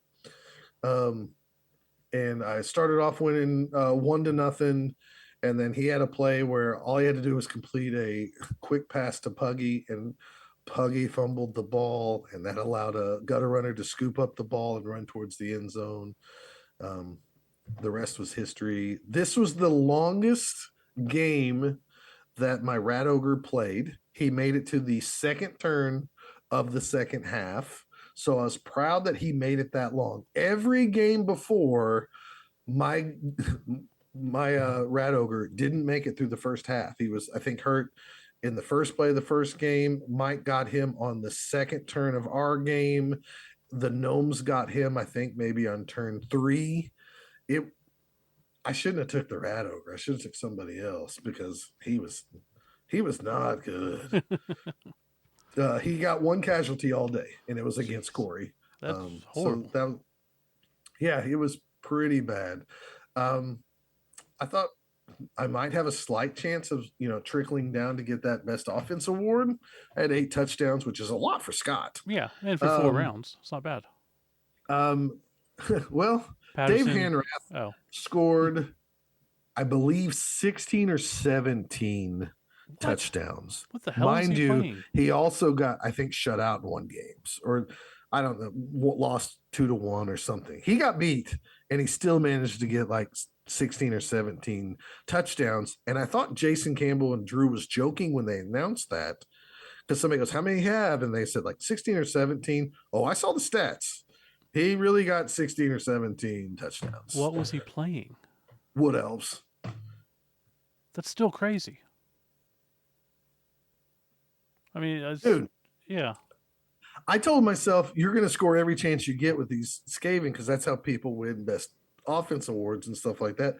I never felt comfortable like just doing that. Yeah. Like I couldn't afford to do it because I had so less players. I ended up going 3-1. It's really good. Yeah, really. I thought I did really bad, and I was really upset with myself because that game against Mike and everything. God dang it! Even when I get griffed down, I got botch fouls. I was 7 out of 8 getting caught on fouls that day with the Skaven. That's crazy. 7 out of 8 times I got caught fouling that day. I got 6th overall out of 30 players. So I was actually pretty happy with that. The Texas Open limited the player count to just 30. So we sold out the room, even though some people didn't show. Other people showed up the day of, hoping just to get in. So that's cool. That looked good. We had a full room. The Texas Open guys came by. I think they were really happy with that. I can give you my final thoughts on the Texas Open stuff as I finish up day 2. But sure. Day 1, I went home. I was 3 wins, 1 loss. I traveled to the event with Drew Bucciacone, and John Spurgeon drove from Lubbock and stayed with me and Drew at Drew's house. Drew cooked for us. We had a good time just hanging out. It seems crazy that you came 7th with 3 wins and a tie. No, I was 6th. I just didn't have a lot of. I just didn't have the tiebreaker points. I think, like, if you took the tiebreaker points away, I'd finished up to maybe 4th or something like that. The winning team was 3 wins and a tie. They had Griff. Poor John Spurgeon. He was dominating everybody through the first 3 rounds. He finished. He was 3-0, but it was a 4-round tournament, so he ended up having to play a Griff team, and Thomas and Bush ended up winning the event. So you're telling me the top 7 players went 3 wins and a tie? I finished 6th with a loss. Oh, you had a loss. Sorry, I thought you had a tie. I'm sorry. I might have said that. I had a loss. I had 3 wins and a loss. That's my bad. Day. Okay. Yeah. So, anyways, I was, after seeing that result, I was like, okay, yeah, I guess I didn't do so bad. So, anyways, let's talk about Zlurpee Bowl. If we have to. This is last segment I talked about, or 2 segments ago in Nebraska, I told about, like in my world, Father Galis is this epic player. Mm-hmm. It's an honor to play him. He's a legend, like Scott Prime wants to be Father Galis type deal. Zlurpee Bowl is like, in my eyes, from listening to podcasts throughout the years, that's what we wanted, a big event like Zlurpee. Yeah. That's what we wanted Oklahoma to be. Absolutely. And it was an honor to go. I was very excited to be able to. Once I saw it opened up, I was the 5th person who registered because I think I had to wait a day or something. But yeah, as soon as I could, I was like, I'm going. I know for sure. I got cheap flight out, which always helps. Having a cheap flight out meant a 6 a.m. flight, which really boarded like 5:45. So I had to get up at 3:30 to get to the airport, but I actually woke up at like 2:30. So I was tired. Got to BS with TJ a little bit, TJ Jackson, because he was flying out on the same flight. Got to the airport, flew out, nothing exciting. I don't think I slept, I rested for most of the flight. Once I landed, Alex Schutte was nice enough to give me a ride, picked me up from the airport. I had like 5 hours to kill before the Airbnb opened, so I just had him drop me off at a mall nearby. Not the greatest mall in the world. Walked around. You told me it was an adult bookstore. No. Did not. I couldn't spend that long in an adult bookstore. It's like 15 seconds. I'll tease you. But yeah, so grab lunch. I don't know if I can spend that long in a mall anymore. They just don't appeal to me. There was nothing. And I went to everything I could. And I'm at the point in my life where I actually have money I can spend at stuff. If I want to buy stuff at the mall, there was still nothing I wanted. They had a candy shop. They had some Max Milky bars, but not the ones I wanted. I basically grabbed Chick-fil-A for lunch and found some comfy chairs and sat there for a couple hours. And then I was like, oh, wait, I think they have a Barnes & Noble connected to this. So I went out. Barnes & Noble was connected to the outside, so it wasn't an inside connection, so I had to go outside with, carrying my suitcase the whole way. Barnes & Noble did not have the Ultimate Edition 2 for Blitz Bowl. From all I can tell, you have to get that online. You can't actually just pick it up in the store for some reason. Then I went to just a Cheesecake Factory and sat there having bread and an appetizer for what I expected to be another couple of hours. But luckily, Saul came in, saw that the cleaning crew was leaving when he showed up to the Airbnb, and got permission to get in early.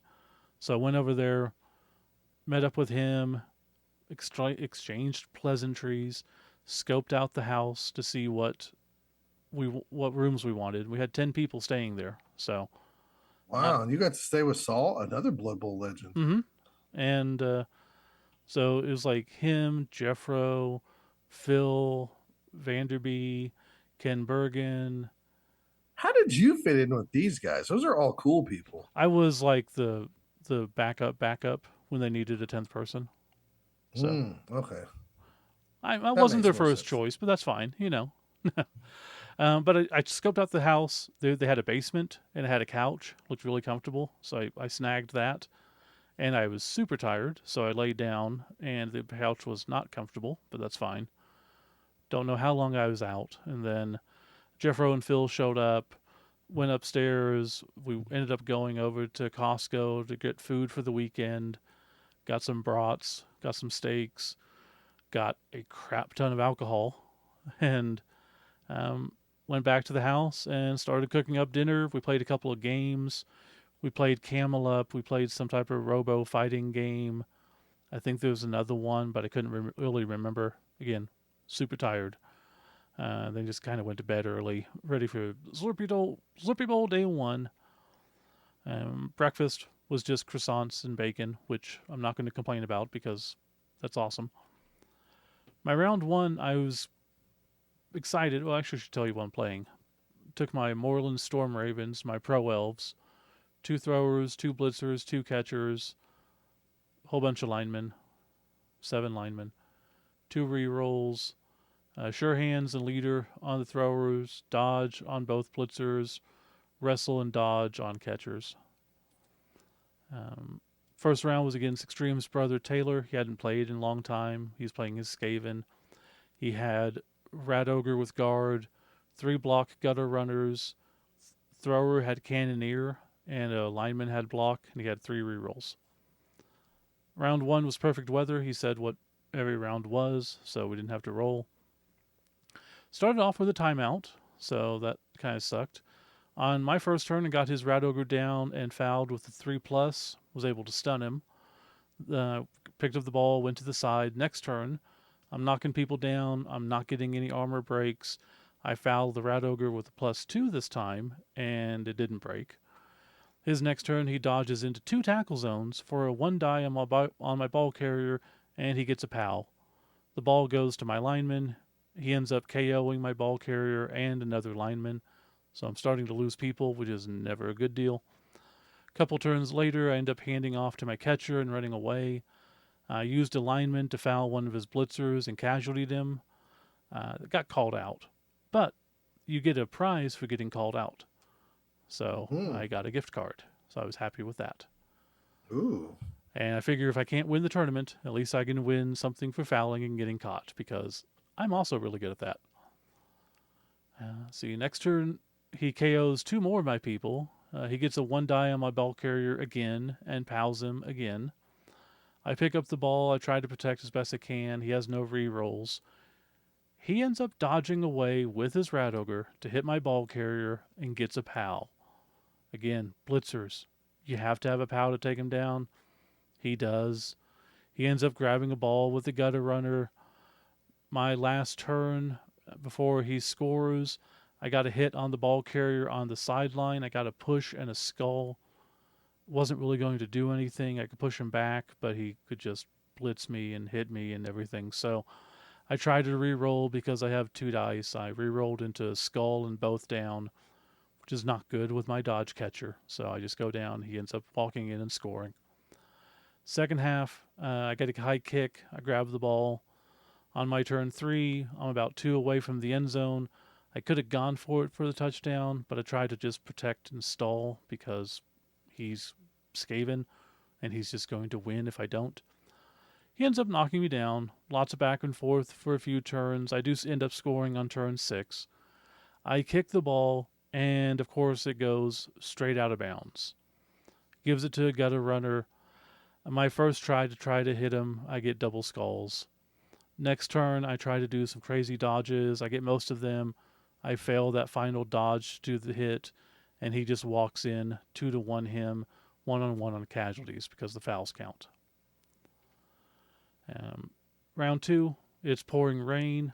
I go up against Tad's Chaos team. He's got a minnow with claws. He's got 4 blockers with block, a beastman with sure hands, 2 rerolls, and a cheerleader. I received the ball. I got a high kick. I grabbed it. My turn 3, he did a go for it with a beastman. He had to use a reroll.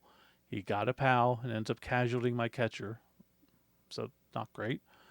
Next turn, I got the ball with my blitzer, started moving down.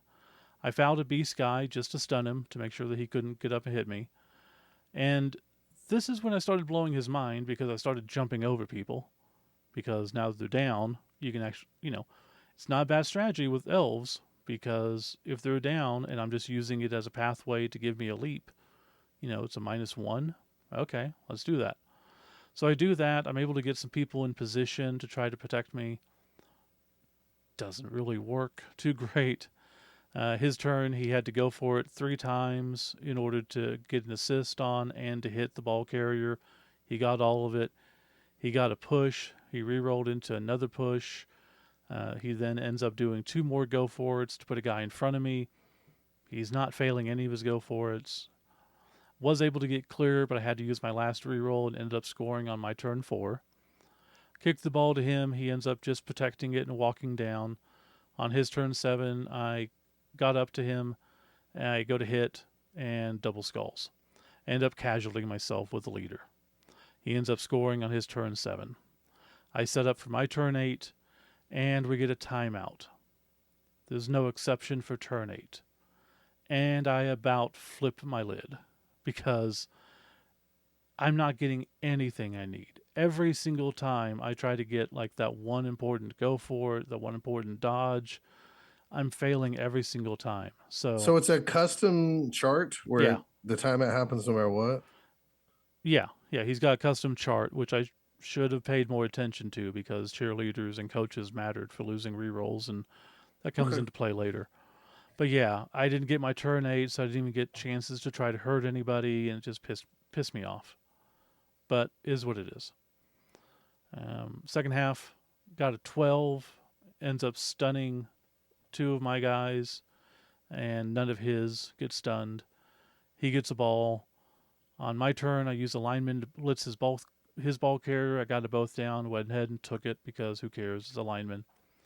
On his turn, and again, this is pouring rain, so I'm like, why not? He just picks it up the ball with sure hands because why not?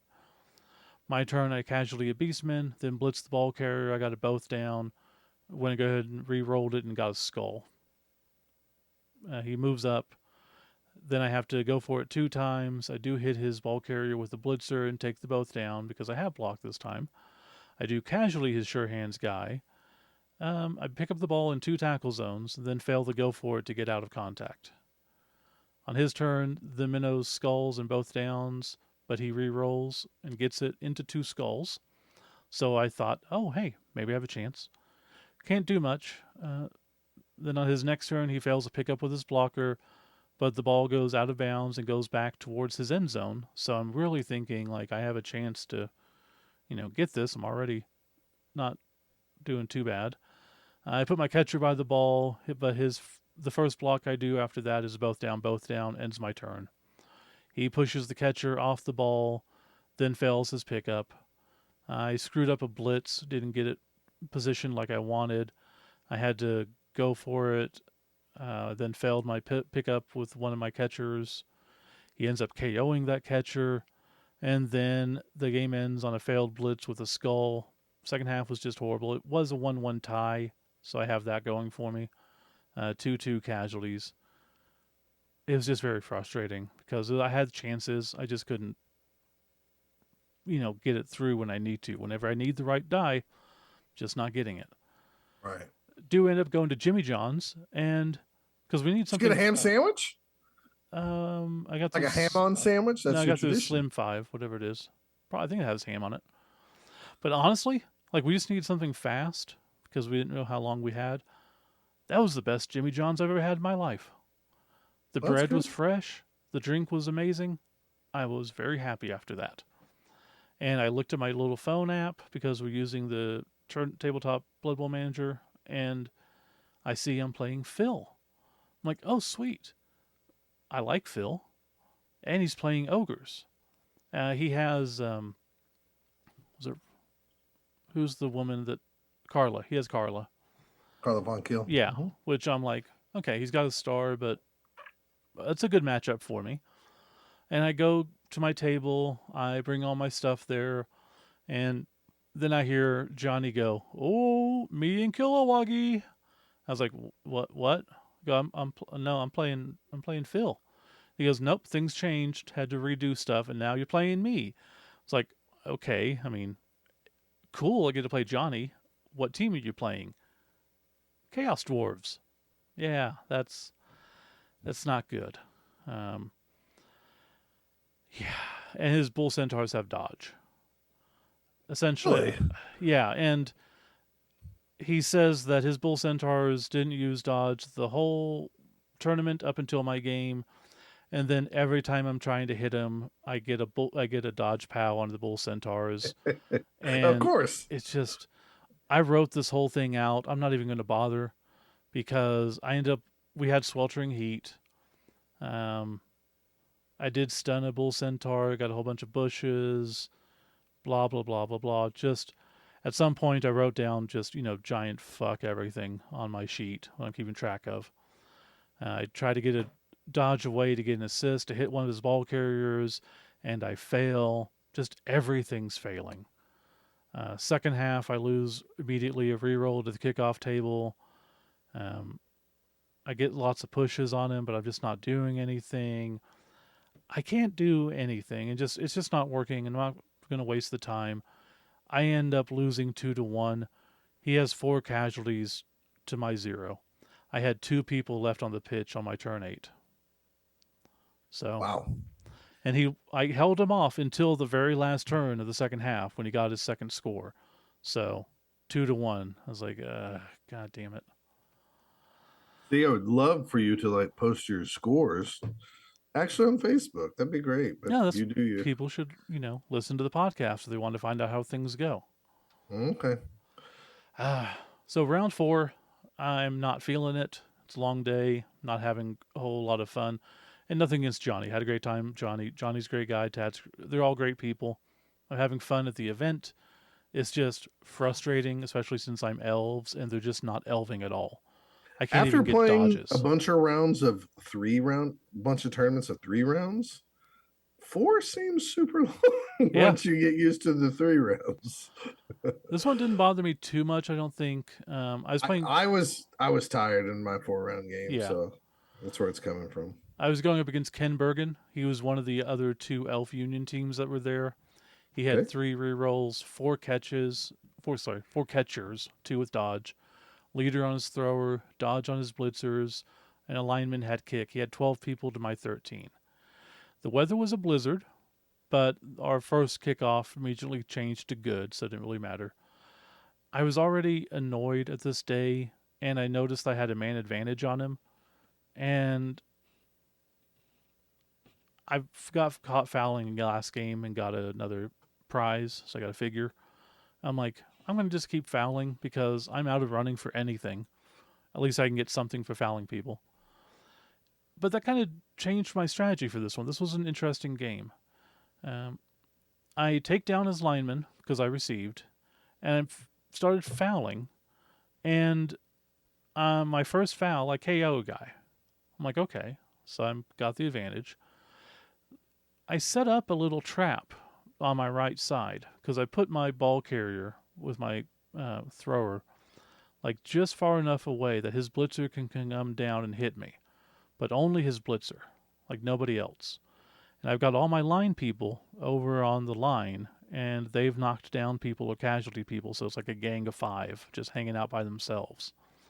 I'm like, I'm going to put up a little trap, see if he comes and hits me, and then I'm going to try to get down his blitzer and then just foul it until it's gone. And that's my strategy. Well, he comes for it. He gets he had to go for it a couple of times to hit me. He gets a 1 die on the blitzer. I guess my blitzer had the ball. He hit me, but I stayed up. My turn, I hit that guy like 5 times and couldn't take him down. Just was pissing me off. Because obviously the sidestep and he's moving around, but I have people around him. I got it all positioned and just can't do it. My next turn, though, I do get him down and I foul him and I knock him out.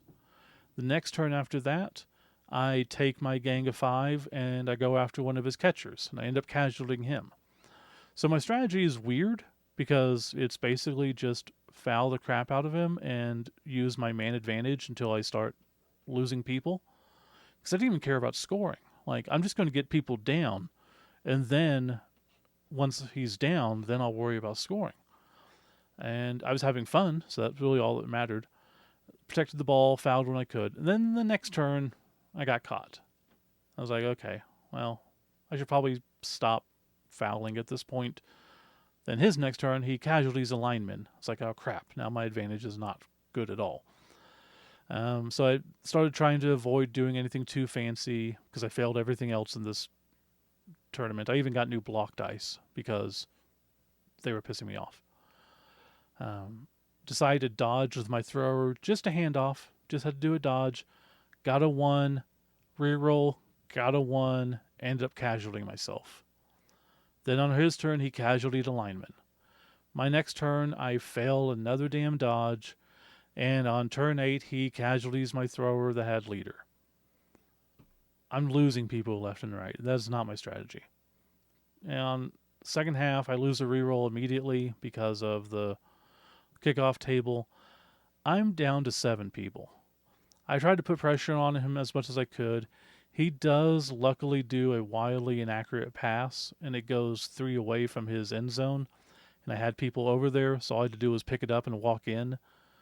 On the kickoff, he loses a reroll. He sends his catchers downfield. I put people on him. I end up double sculling on a lineman block. He ends up then casualtying one of my catchers. He puts more people downfield, does a few dodges. I have to go for it. I do end up getting a POW on his ball carrier, but it just goes straight behind me and his catcher gets it. It's a giant scrum on the side. And, like, it's a giant scrum. I've got all my people and most of his team in, like, 9 to 12 squares all together. And I'm pushing people and I'm doing, like, crazy, chain pushes to try to get multiple hits on people. Really overthinking it. Really doing well. I go for a dodge, do a blitz on the ball carrier to push him back to get another hit, end up falling. He's able to get away from me a little bit, moves downfield some. My last chance, I've got this all figured out exactly how I want. I got it set up so I can push him, get him back into the middle of the cage, give him no good chances for dodging. I end up sculling and both downing myself. I overthought too much and left an opening to the side that I'm not at. So all he had to do was make 1 dodge for the score. He makes that 1 dodge into an open square. He wins 2-1 him. He also got 4 casualties to my 2. So whatever strategy I was doing at the beginning of that game did not work. Didn't work. Everything I was doing was failing. I'm casualtying myself on blocks. He's casualtying me on, dumb stuff. I'm casualtying myself on dodges. It was just a horrible day. Ended up going back to the house with the guys. Saul and Jeffro were nice enough to cook the meals for the weekend, so we had some steaks. A few of us decided to stay inside. Most of them went outside to smoke cigars and drink, and I was still tired, plus I don't do well around smoke anymore since I grew up with that. So I just ended up going to bed late, try to see what I'll do about next day. Do you want me to do next day or you want to do yours? It's totally up to you. You want to just finish up your Zlurpee Bowl event? Yeah, it wouldn't be too bad. So next round, round 5, it's very sunny. I go up against Coyote Joe and his Chaos Dwarves. So I sat down and see Chaos Dwarves again. So I'm like, oh, yay, this will be fun. He's playing a full Love of the Game roster where he has no Chaos Dwarves and no Bull Centaurs. So he's got a Minnow with block. I've done this before. He's got a Hobbo with sure hands, 1 with pro, 1 with kick, and he's got the White Dwarf. He's got 2 rerolls. He's got 5 coaches and 5 cheerleaders. Jesus. You'll love this. Two things. 3 things. Great guy. Very great opponent. Very great person. Gave me a biased ref that he made, which is one of the stabby hobgoblins, but he put a red card on the knife and a little bag of bribe on the bottom. That's cool. And just gave it to me. I was like, oh, thanks. That's awesome. And do you remember the old school late to the game rule? You make the call late to the game. It's like, no, second edition, there was a late to the game or itchy feet, maybe. Itchy feet. Is this where if you roll a 1, you don't show up? Correct. Yeah. Hashikomi had it. Yeah, so he did that because I guess the hobgoblins used to have that back in the old days. So he did that for all of his hobgoblins. And 2 of his guys didn't show up on the first drive. Wow. Just like, That's dedication. That's awesome. So get the kickoff. I immediately lose a reroll because rerolls were based on coaches and cheerleaders, and I didn't have any, so I lost a lot of rerolls. My second turn, I fail a block. I got double skulls and rerolled to both down skull. I'm not loving it, but then he uses his minnow on the ball carrier and knocks him down. Again, not loving it. Hobbo grabs it. I am able to take down the Hobbo and get the ball, though, and I hand it off to a catcher. Catcher ran down the field. Not particularly safe, but I'm out of rerolls at this point. Nothing much I can do. He gets both down on my ball carrier. I am able to then KO two of his hobgoblins. That's a total of 3 are gone by turn 4. My catcher got the ball. I'm 1 away from the end zone, and I'm just stalling. He ends up pushing me into the end zone to make me score. He got 2 of his 3 KOs back, which kind of sucked, but whatever. On the kickoff, I lose a reroll, but since I didn't have any, it stuns a guy, so my catcher got stunned. He gets the ball, but he's 2 away from the end zone. I put pressure on him from both sides. He fails his handoff, even with pro, and it bounces back to his own guy who did the handoff. I blitz him, take him down. I fail to pick up with my catcher. On my turn 8, I pick up, I do a handoff, and go for a touchdown. So I'm not upset about this at all. Up to nothing. And the weather changes to sweltering heat. Well, it's one turn, and then we have to roll for it. I end up losing my sure hands thrower and 2 linemen, which kind of sucked. Except he loses a Hobbo, a Minotaur, and the White Dwarf. Wow. So he lost all of his good Wow. pieces.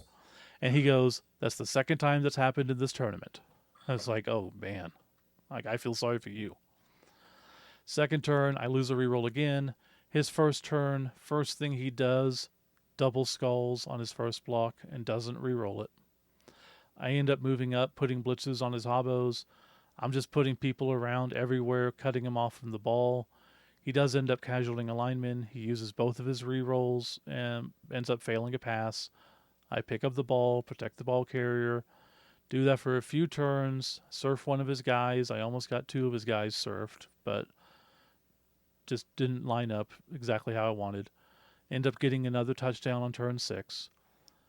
Kickoff, lose a reroll. Again, this is why I need to reroll. This is why I need to read rules when it comes to tournaments. The ball does go out of bounds. He gives it to the Minotaur, which at this point was he got to lose. The Minotaur does the block. He gets both down, both down. He uses pro and fails, so he goes down. I end up KOing the Minotaur by fouling. He uses an apoth, keeps him on there. I pick up in a tackle zone. I hand off. I run downfield. He blitzes the ball carrier, and it's a both down and skull. As bad as my dice were the first day, his were just as bad this game. It was insane. Picked up the ball carrier, protected. I score on turn 7. I won 4-0, and he had 1 casualty. I had 0. It was just crazy dice on his side. There was nothing he could do about it. It wasn't like he was playing bad. He may not have had some of the most optimal stuff, but when your dice are that bad, nothing you can do. So Zlurpee Bowl has a very neat feature called the grudge match. So your 6th round, you can choose who to play out of whoever you want to play. You just call a grudge match. I kind of didn't like this rule until he mentioned that there's no gaming the system because touchdowns and casualties and all that stuff are already decided by the time this round ends. So round 5 is the cutoff for all of those awards. And the people who are running for stunty or first or whatever, they have their own set games, so they don't get a grudge match. So the grudge matches truly are just for fun, just for whoever you want to play. Doesn't have any bearing on the standings of the tournament itself when it comes to prizes and stuff. Could you have played Johnny? I don't know. I don't think so. Okay, I was just curious. Yeah, I do not know. But what I did know is prior to this, Siggy Lama reached out and was like, hey, you going to Zlurpee Bowl? I'm like, yeah, I am. Are you? He goes, yeah, I am. It's his first tournament since he won Chaos Cup back in the day. Wow. And I was like, awesome. We can't wait to see you. I love Siggy. He's a great guy. Like, you know what? We should do a grudge match because I still think the game that he and I played was one of my best games. And he Mm-hmm. even confided in with me. He's like, sometimes I go back and listen to the episode when you talk about that game just to relive it because it makes me feel good. I'm like, you should. Um, so we had a grudge match, and he was the other coach that also had Elf Union. So all three of us played because he had also played Ken Bergen earlier. Oh, that's cool. Uh, so last time when we met at Chaos Cup, he did win it all, like I said, with his elves, and he ended up beating my Bretonians 3-0. So this time with his elves, he's got 2 blitzers with dodge, kick on a thrower, 3 catchers, 2 with dodge, 1 with wrestle, 2 rerolls. The weather's perfect. I lose the toss, but he decides to kick to me, which I appreciate. And I immediately take down one of his guys. Are these his Argonauts? I think so. I didn't look at the name. I think he uses the same names Yeah. too. Who plays teams? Um, So okay. so yeah, I took down all of his line guys. I ended up blitzing one of the other ones and casualtied him. And I also fouled a guy and casualtied him. So immediately he's down 2 people. My second turn, I take down his blitzer to press my advantage. I had +4 foul on his blitzer, ended up stunning him. I moved up the side and protected. On my turn 3, I fouled the blitzer again, just a stun. Just did a handoff and a go for it with the catcher to score. Just wanted to get the score. I couldn't hold out too much longer. Kickoff was no effect. Ball ends up 1 off from the line of scrimmage. I basically do a cloud defense just to slow him down. I was able to stun his catcher. I move, and I'm protecting like 1 away from everybody just to keep him slowed down, but I have the man advantage. And once I stunned one of his catchers, I moved every single one of my people onto his people to make sure that he had no advantages on any blocks, forcing him to either dodge or move back or whatever. And he just couldn't do much. So he backed off and moved backwards. My next turn, I was able to get his ball carrier down. The ball does go directly to his catcher. Kind of sucked. I fouled his other catcher. I had a +3. I got a 2 and a 2, so I got called out again. So I'm not keeping track, but I think this is like the 5th time I've been called out. Maybe me and you shouldn't vow. We probably shouldn't. There's no prizes for it today, on this day. But of the 5 or 6 times that I rolled Argue the Call every time, and my coach got thrown out 3 times at least. It's pretty good. Never got a 6. He ends up failing to go for it on his turn. I was then able to knock down his ball carrier, and the ball goes to my blitzer this time. And I try again to foul his catcher that's down because I have +3 on him. I got a 2 and a 2 again. So I can't argue the call anymore because my coach is gone. So my last turn of the half, I go to dodge away with the blitzer just to do a handoff to score, and I fail. So no scoring. Second half, we both end up losing a reroll. Obviously, I'm boring you, so you're watching videos. No, I don't know why my. Anyways. Yeah. Okay. It's almost over. We both lose a reroll. He does a block. He ends up failing it. He uses his reroll and gets double skulls. I blitz his ball carrier, knock him down, pick up the ball with the catcher. He blitzes my ball carrier, ends up casualting me. I blitz him back, take him down, get the ball with my blitzer. He's able to get a 1-die on my ball carrier, ends up sculling. I score, kickoff's nothing. Ball goes to the line again. His first block, double skulls again, casualties themselves. I wrestle down his ball carrier, it goes directly to his blitzer. I knock down the blitzer, put men on the ball carrier. I foul casualty a blitzer. I knock out someone else. A whole bunch of just taking people down. He's down to 5 people at the end. I failed to go for it on a blitz to knock down the ball carrier, so I wasn't able to pick it up and score again. So ended up 3-0 me, 5-1 me on casualties. So Wow. I got my revenge on my grudge match, and it could have been 5-0 that game. I failed to dodge and I failed to blitz. So what I'm telling everybody is we are obviously the best podcast out there because we just kicked the Siggy Llama podcast Yeah, in the absolutely. butt. Steve has beat a Chaos Cup champion. I have. That's very true. With the team that he played.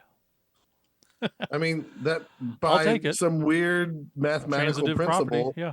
Steve is currently the whatever 2019. 2018, 2019 Chaos Cup champion now. I'll take it. That's how it works in pro wrestling. If you beat the champion, you become the champion. Yeah, I don't think that's how that works with this. But yeah, the second day, I'm very glad I won 2 games. Their dice, though, oh my god, I'm not going to complain about my dice from the day 1 because theirs was so much worse. Ended up doing the awards. I did get a special award for my work with the B.I.S.O.N. I got a little Zlurpee cup that says both down the number 2 Blood Bowl podcast at Zlurpee Bowl. Weird. Went back to the house, saw pretty much everyone else out. Jeffro and Phil and I ended up going downtown to the old area and got some really good pizza. Really enjoyed that. Next morning, they took me to the airport on their way out, flew home. That was that.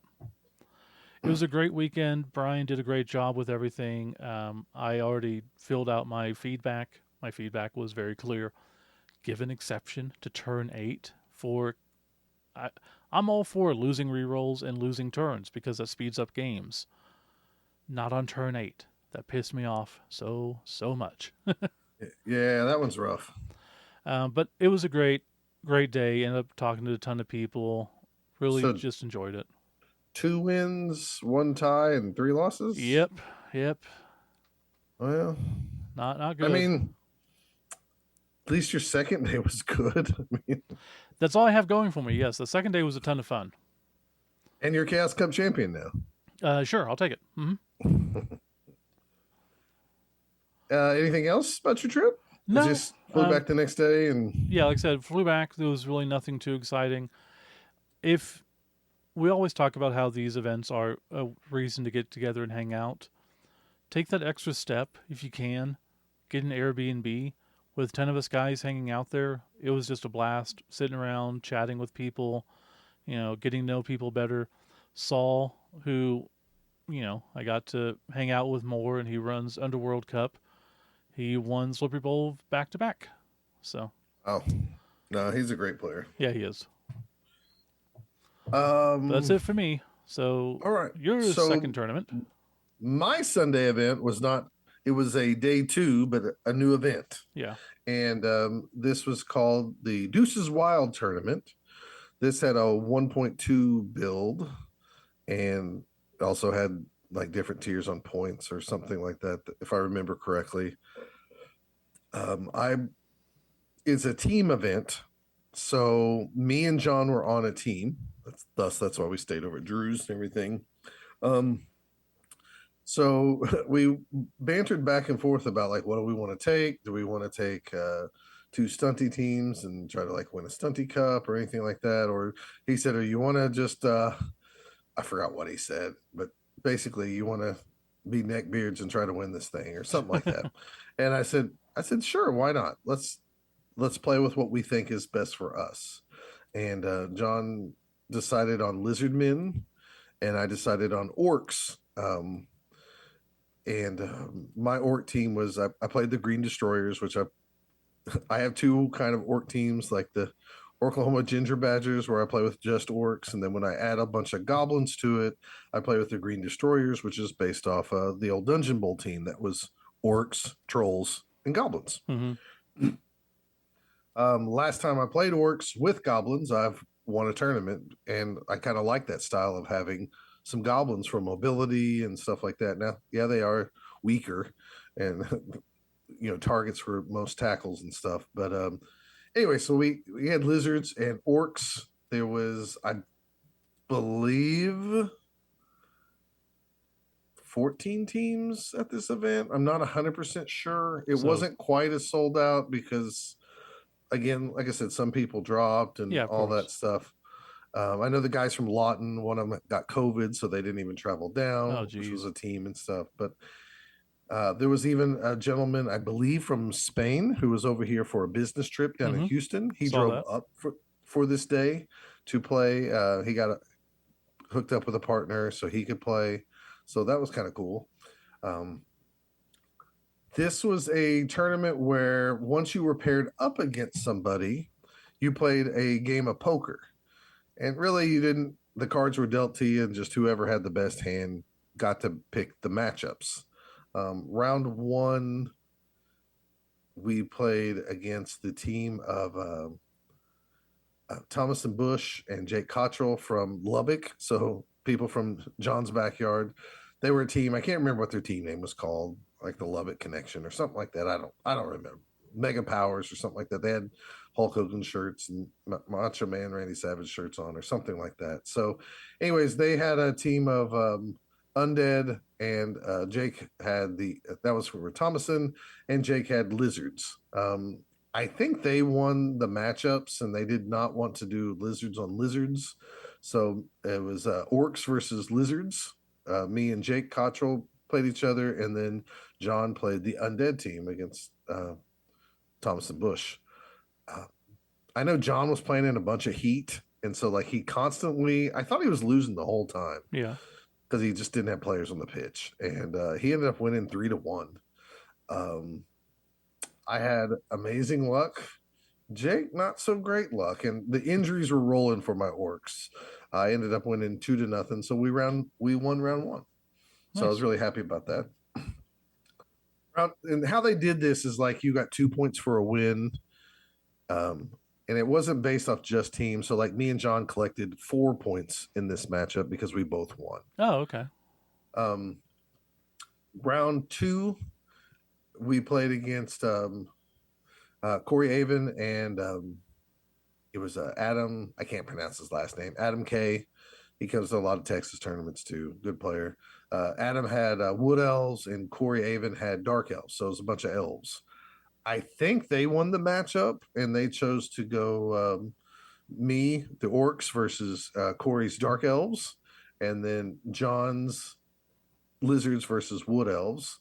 Again, I thought John was losing, but I wasn't sure, and I was just trying to pay attention to my own game. I feel like I would have taken the opposite matchup on that. Give the Dark Elves the Lizards because you can stab this. Well, I don't know. Corey did it. Corey did play with an assassin and and a runner, and the runner caught me just because I went to blitz him, and I didn't mark the open guy that he could throw to, and anyways, it pissed me off. But long story short, I won 2-0. I started getting some injuries on Corey and some bad dice rolls and this and that. And like I said, ended up winning 2-0. John ended up winning 2-1. So at this point, with one round left, we are sitting pretty with 8 points. We have the most points out of all the teams. And I'm like, let's just call it. So we'll just end it here. At this event, they sold food, I should say, at the Texas Open, but it was pricey food, but it was still food options. Like a big slice of pizza was $10, or a hamburger was $10, and you could buy some chips. So hats off to the hotel for putting that up. What I didn't say is day one, they didn't tell anybody that they're closing down the food at 3:00. And I asked the question, when are you closing down? Are you going to have dinner? And they're like, no, we're done at 3:00. So I purposely bought an extra sandwich, a $10 sandwich, ham sandwich, just to take back to eat at 6:30 during day one. Same thing happened here. I let everybody know. So a lot of us went out and bought a sandwich just to eat in the later rounds. Sandwiches. Is it ham on? It was, there was ham or turkey. Yeah, ham on. Anyways, they serve food again. So we both days ate kind of lunch there because you couldn't go anywhere. That might be something I would personally change with the tournament. There was lunch breaks on both days, and this tournament started an hour later. I wish they would have just started a little bit earlier, but they're still working through Drew. And, this year the Texas Open people didn't run it. Jason Campbell and Drew Bucciccone ran both events. you learn from events, so I'm hoping like they'll make some of those changes Well, next year. also, I looked at the place before, and it's it's not like you could leave and go get food and be back in a reasonable Not amount of time. not when you're at the Hyatt at the Right. airport. Yeah, It's you're not 10 minutes leaving. to your car, another 20 minutes to get out of the airport to a location, maybe get some food and immediately tail it back. That's an hour. Yeah. So we did have a lunch break where we sat around for 45 minutes. I ended up just laying on the floor. Um, anyways, we get to round 3. We're looking pretty good. You know, we have 8 points as a team, but got another matchup. So I believe we won the dice roll on this, or not the dice roll, the poker game. I believe we got to choose the matchups. We were playing a team. Their team name was called the Monster Mash because they had undead and necro. Mm-hmm. John privately told me I hate playing necro, and I personally hate playing necro too because every time I play against the ghosts, they always get there like I'm scared of them and they sidestep everywhere, and I just hate. They're great I hate pieces. I just hate playing them. But I told John I'd do whatever he wants to do. You know, I said, look, all we wanted to do is to get here. We met our goal. So no matter what happens, we still had a good day. Let's just try to have fun. So John decided to take the lizards on lizard matchup, and I took the necro. I was playing a guy named Michael Best. I'm sure he's played Blood Bowl before, younger guy. It's the first time I've ran into him. Uh, really good at strategy. I'm sure he probably plays online or something. I don't know. But I really felt like I was the old man getting bested by the young kid here. Um, Played really solid. I ended up having to wiggle free, and I scored at the end of the first half. It was 1-0. Um, Michael had on his team, he had one werewolf with block and mighty blow.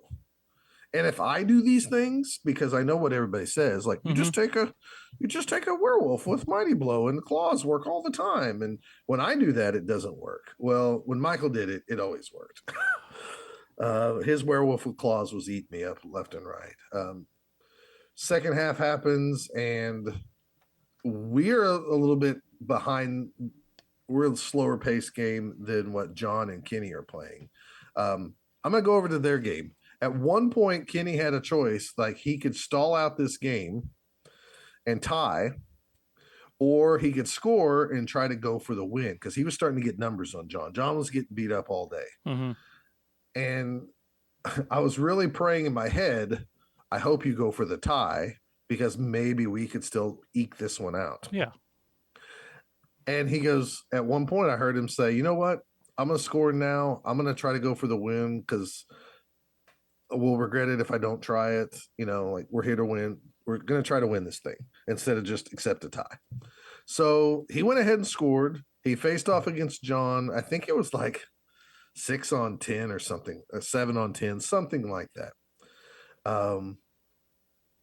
John's game came down to, I don't know how he still fought this off, but all he had to do was break this guy free and go hit the ball carrier. Mm-hmm. And all he had not to do was roll a skull. That's the only result that keeps him from tying this game.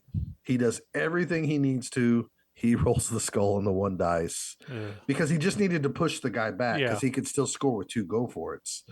Anything else, a both down, a skull, anything just pushes this guy back. Game's over. It's tied 1-1. And he rolls the skull. So like they're over there. He's like, dude. And the other guy felt bad for John because John was working really hard with not many players whatsoever. Mm-hmm. John ended up losing his game 2-1.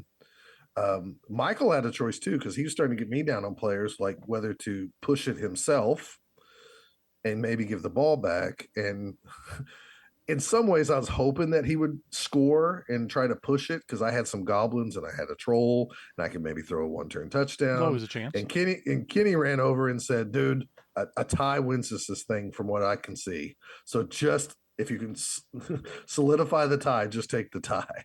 And Michael chose to stall out. I did what I could to try to get to the ball carrier. I might have even had a chance, but failed at it. I can't remember. Anyways, we ended up tying 1-1. Me and John we went from top table to third place overall for the day. The awards were different for the Texas Open. It was clearly done by people who don't play Blood Bowl. Like they gave a first place trophy. They gave I don't even know if they had a second place, but they had one that just said most kills. Drew and Jason did the best they could for what was provided for them. Yeah. Drew and Jason did not get to choose what the trophies were like or anything. They were provided by the tournament organizers. And my hope is this was actually a really kind of fun event, and it's only a couple hours away from Oklahoma City. So I hope it continues to build. Yeah. Maybe not keep people from only being 30, because we probably could have sold some more tickets that day. I mean, Michael was one of them. That's Michael, best guy that I played. He tried to get in the day before, and he couldn't get in because we were already maxed out at 30.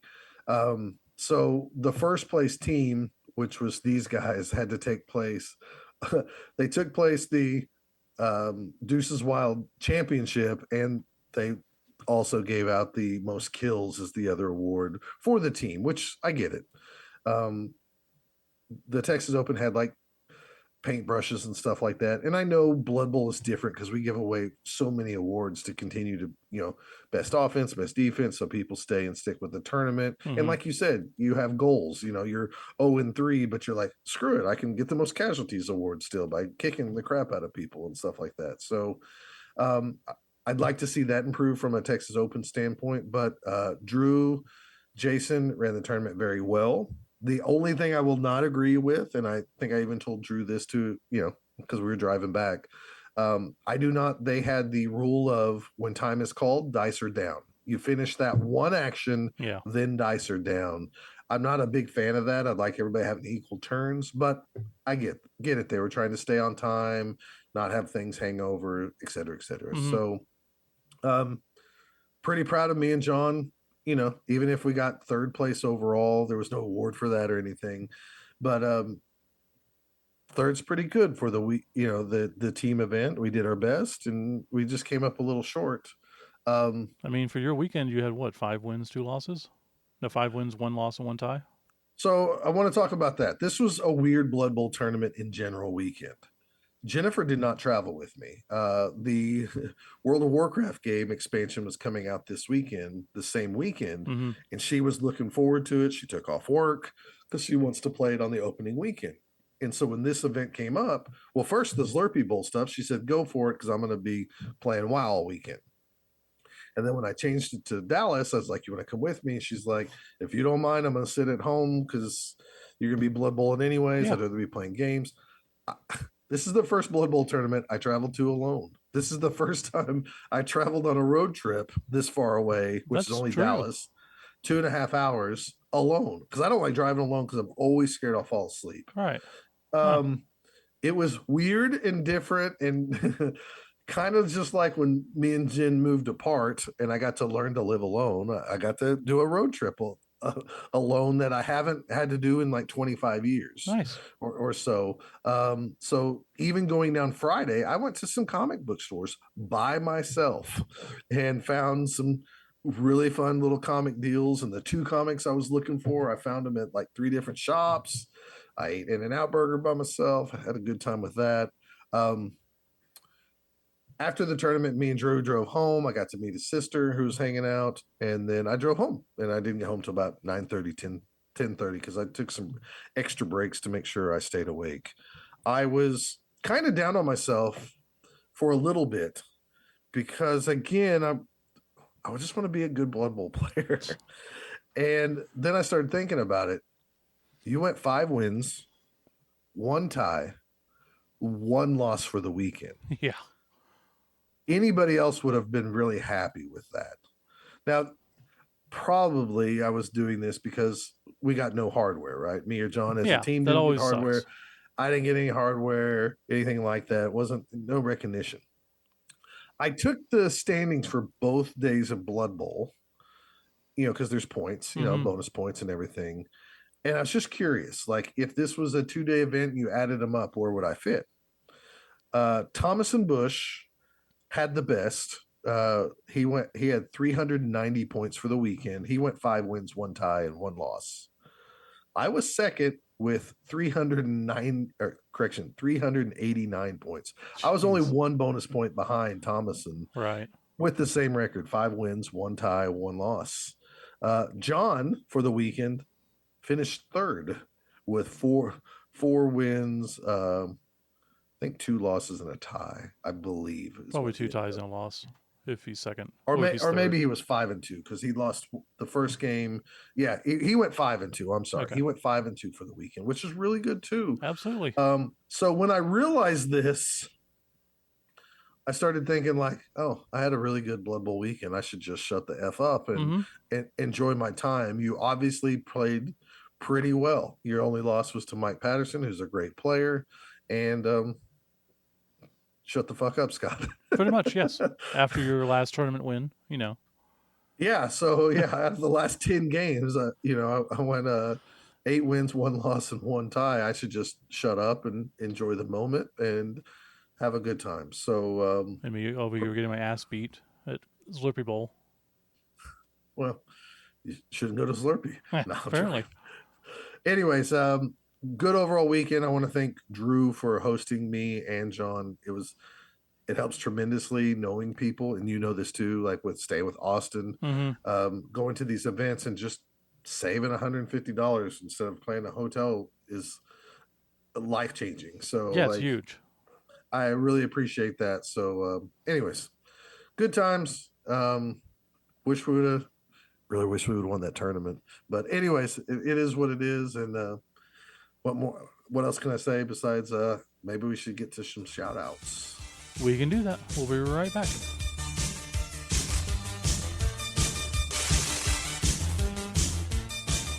We are back with some. Oh man, my voice is really strained. We've talked a lot tonight. Shout outs! Yeah, I can't even try to get that high. I have testicles still. Shout outs. So first off, obviously we both want to thank the tournaments that we went to, everyone who ran them, Extreme, Jason Campbell, Steve Campbell, Drew Buccioni. I was going to mention myself at the end, but I appreciate it. A lot of tournament talk this weekend, but this podcast. That's what we like. That's what we enjoy. We did get a lot of feedback from obviously having Jervis on, so that was great. A lot of people really loved that. If you didn't know, there is a video. I gotta figure out the right word for this video cast. I snipped it out and put it on YouTube, so you can go to YouTube and watch the video. And I'll probably be doing that for this one of the segments on this one too. We might be doing more videos in the future. We shall see. Jervis did want to mention that his son Jack did win a league earlier this year. So. Oh, nice. I guess Jack listened to the podcast. He's like, you should have mentioned my won a tournament or league. So, just put it out there. If you want to hear more of me talking, which I can't imagine you do after this, I was on the Players of Nuffle, and it's a different podcast. They had me on for an interview, so I want to give them a shout out. Why'd they ask you on there and not me? Because they wanted to talk about tournaments and getting people to come out to them, and I ran B.I.S.O.N. Whatever. I mean, you're welcome to run a series and travel thousands of miles and spend thousands of dollars. Or not. No thanks. Yeah. Like you had your 2.5 little drive by yourself. I had 12, 13, 15 hours, whatever it was. I don't know if I could have done much longer, to be honest. So. I enjoyed it. It wasn't my car, so that helped. It did get long, especially on the way back, because I had to deal with tornadoes. But other than that, it was fine. I'd like to give a shout out for the guys in Lawton, Oklahoma. So you people in like North Texas, Lubbock. I mean, it's still 3 hours away, but still, it's the closest thing you're going to get, Lubbock. Artillery Bowl is in Lawton, Oklahoma. That is on October 12th. They're finally branching out. They're trying to run their own tournament through their store. I think Mark Berg is running it, but I'm not 100% sure. I know he's the guy who reached out to me. It might be Mark Miner, who's also running it with Mark Berg as well. It says Mark Miner on the NAF. Is it Mark Miner? Okay, then he's the one who's officially running it with assist from Mark Berg. They are capped at Unfortunately, 40. So if you want to make sure you can get in, make sure to register soon. It is on the NAF. Also, if you like to go to tournaments and you want to go to more tournaments around the nation, make sure you sign up for the United States NAF tournament Discord. It's really helpful. Oklahoma people, go to this Oklahoma tournament. My kids have unfortunately, a marching band contest in Tulsa, Oklahoma that same day. Of course. So I will be missing this one. But I'd really like us to pack the house and support these guys so they run more tournaments that I can go play in. Absolutely. So keep that going. That might be all the shout outs from me. I did want to give a shout out. It is not easy for us to schedule even our own podcasting. I know Steve Lemke is wanting to get on here to talk about Spike. Told him probably isn't going to happen because it's just hard enough for us to find time to do it by ourselves. But Spike does still have space available. I will be there, so if you want to come out and say hi, it is a major for North America. It's Canada's major, so check that out. Chaos. It's in the fluff. Yeah, it's absolutely. Important. It's one of the 4 fluff tournaments. The other one of the others, is Chaos Cup. They are nearing their 250 cap. I think they're at like 220 earlier or something like that. Wow. So it will for sure be the biggest North American champion or biggest tournament in North America, period. Because Oracle was 201, and I think Chaos Cup last year was 200 or 201. So get out to that. It's a great time. Scott and I will both be there, and we will have special fun stuff to give out to people who we play, I'm sure. Scott doesn't know about Speaking that. of Chaos Cup, yeah. If you are at Chaos Cup and let's say you're having a room by yourself, I know Joe Smith from Missouri is flying in super late that night on Friday. He's going to get in, I think, like 1:00 Florida time, a.m. He needs a place to stay. So he is reaching out. He asked me today, like, do you know of anybody that needs a partner or to share a room with for a couple of days, or even if you have one of the rooms that has a couch, he's willing to just sleep on the couch if needed. So if you are out there, message us. This is for Joe Smith, a super nice guy. You won't regret it. He's not a stinky dude or anything like that. So anyways. I didn't think about it, but I guess I could check with the guy I'm staying with, see if I can't squeeze another person in.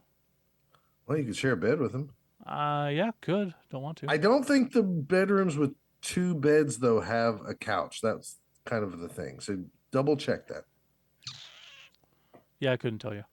But yeah, if you can come out at all, please do. It's going to be a great tournament. I do have the SoCal Scramble coming up. Tony's running the Tucson Monsoon on September 28th. I'm going to.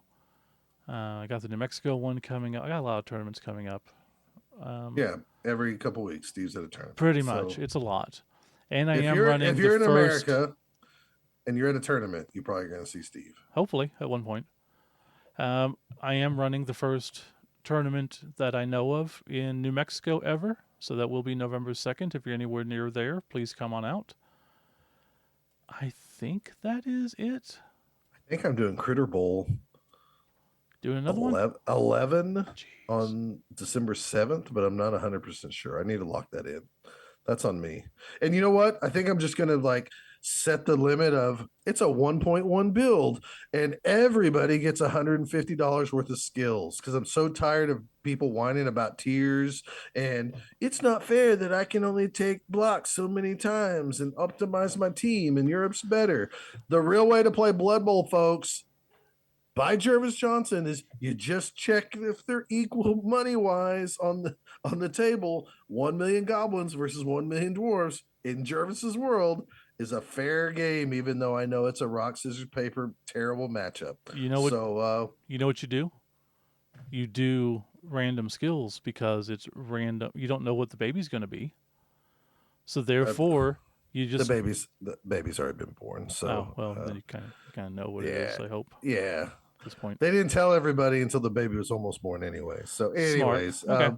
Well, it was an idea, but yeah, I'm so sick of. I'm about to go on a rant. I'm so sick of everybody telling me what is balanced and what is not balanced, and what makes like European tournaments better than American tournaments, or Canadian tournaments better than European tournaments. Oh, screw and that. it's like, you guys are just making up arbitrary tiers. Like, I get the tiers are there so people will play a variety of teams. Mm-hmm. But in essence, a 1.1 build versus a 1.1 build is the same thing.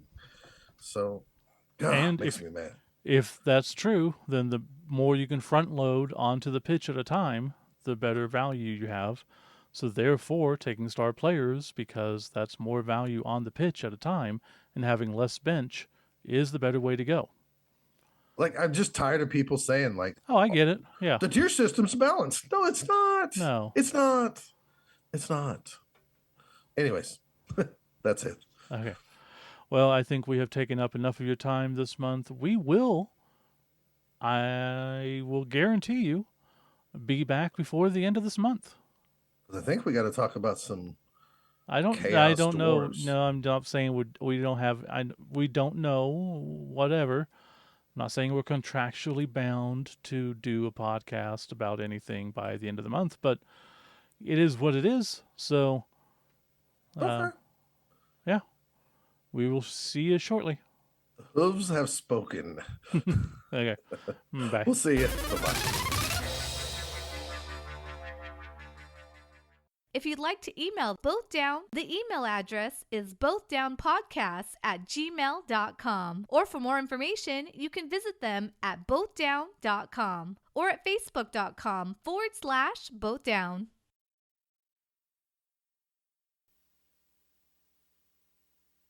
Juicy drive-in hamburger, the burger that seemed to burst from the bun. And how about those old-fashioned onion rings, sliced, double-dipped, and breaded by hand? And oh, those Polish sausages, so thick you had to nibble instead of bite. Can't you just taste them all right now? Well, you can at the Runza Huts and Runza Drive-Ins of America. And you thought all we had were Runzas.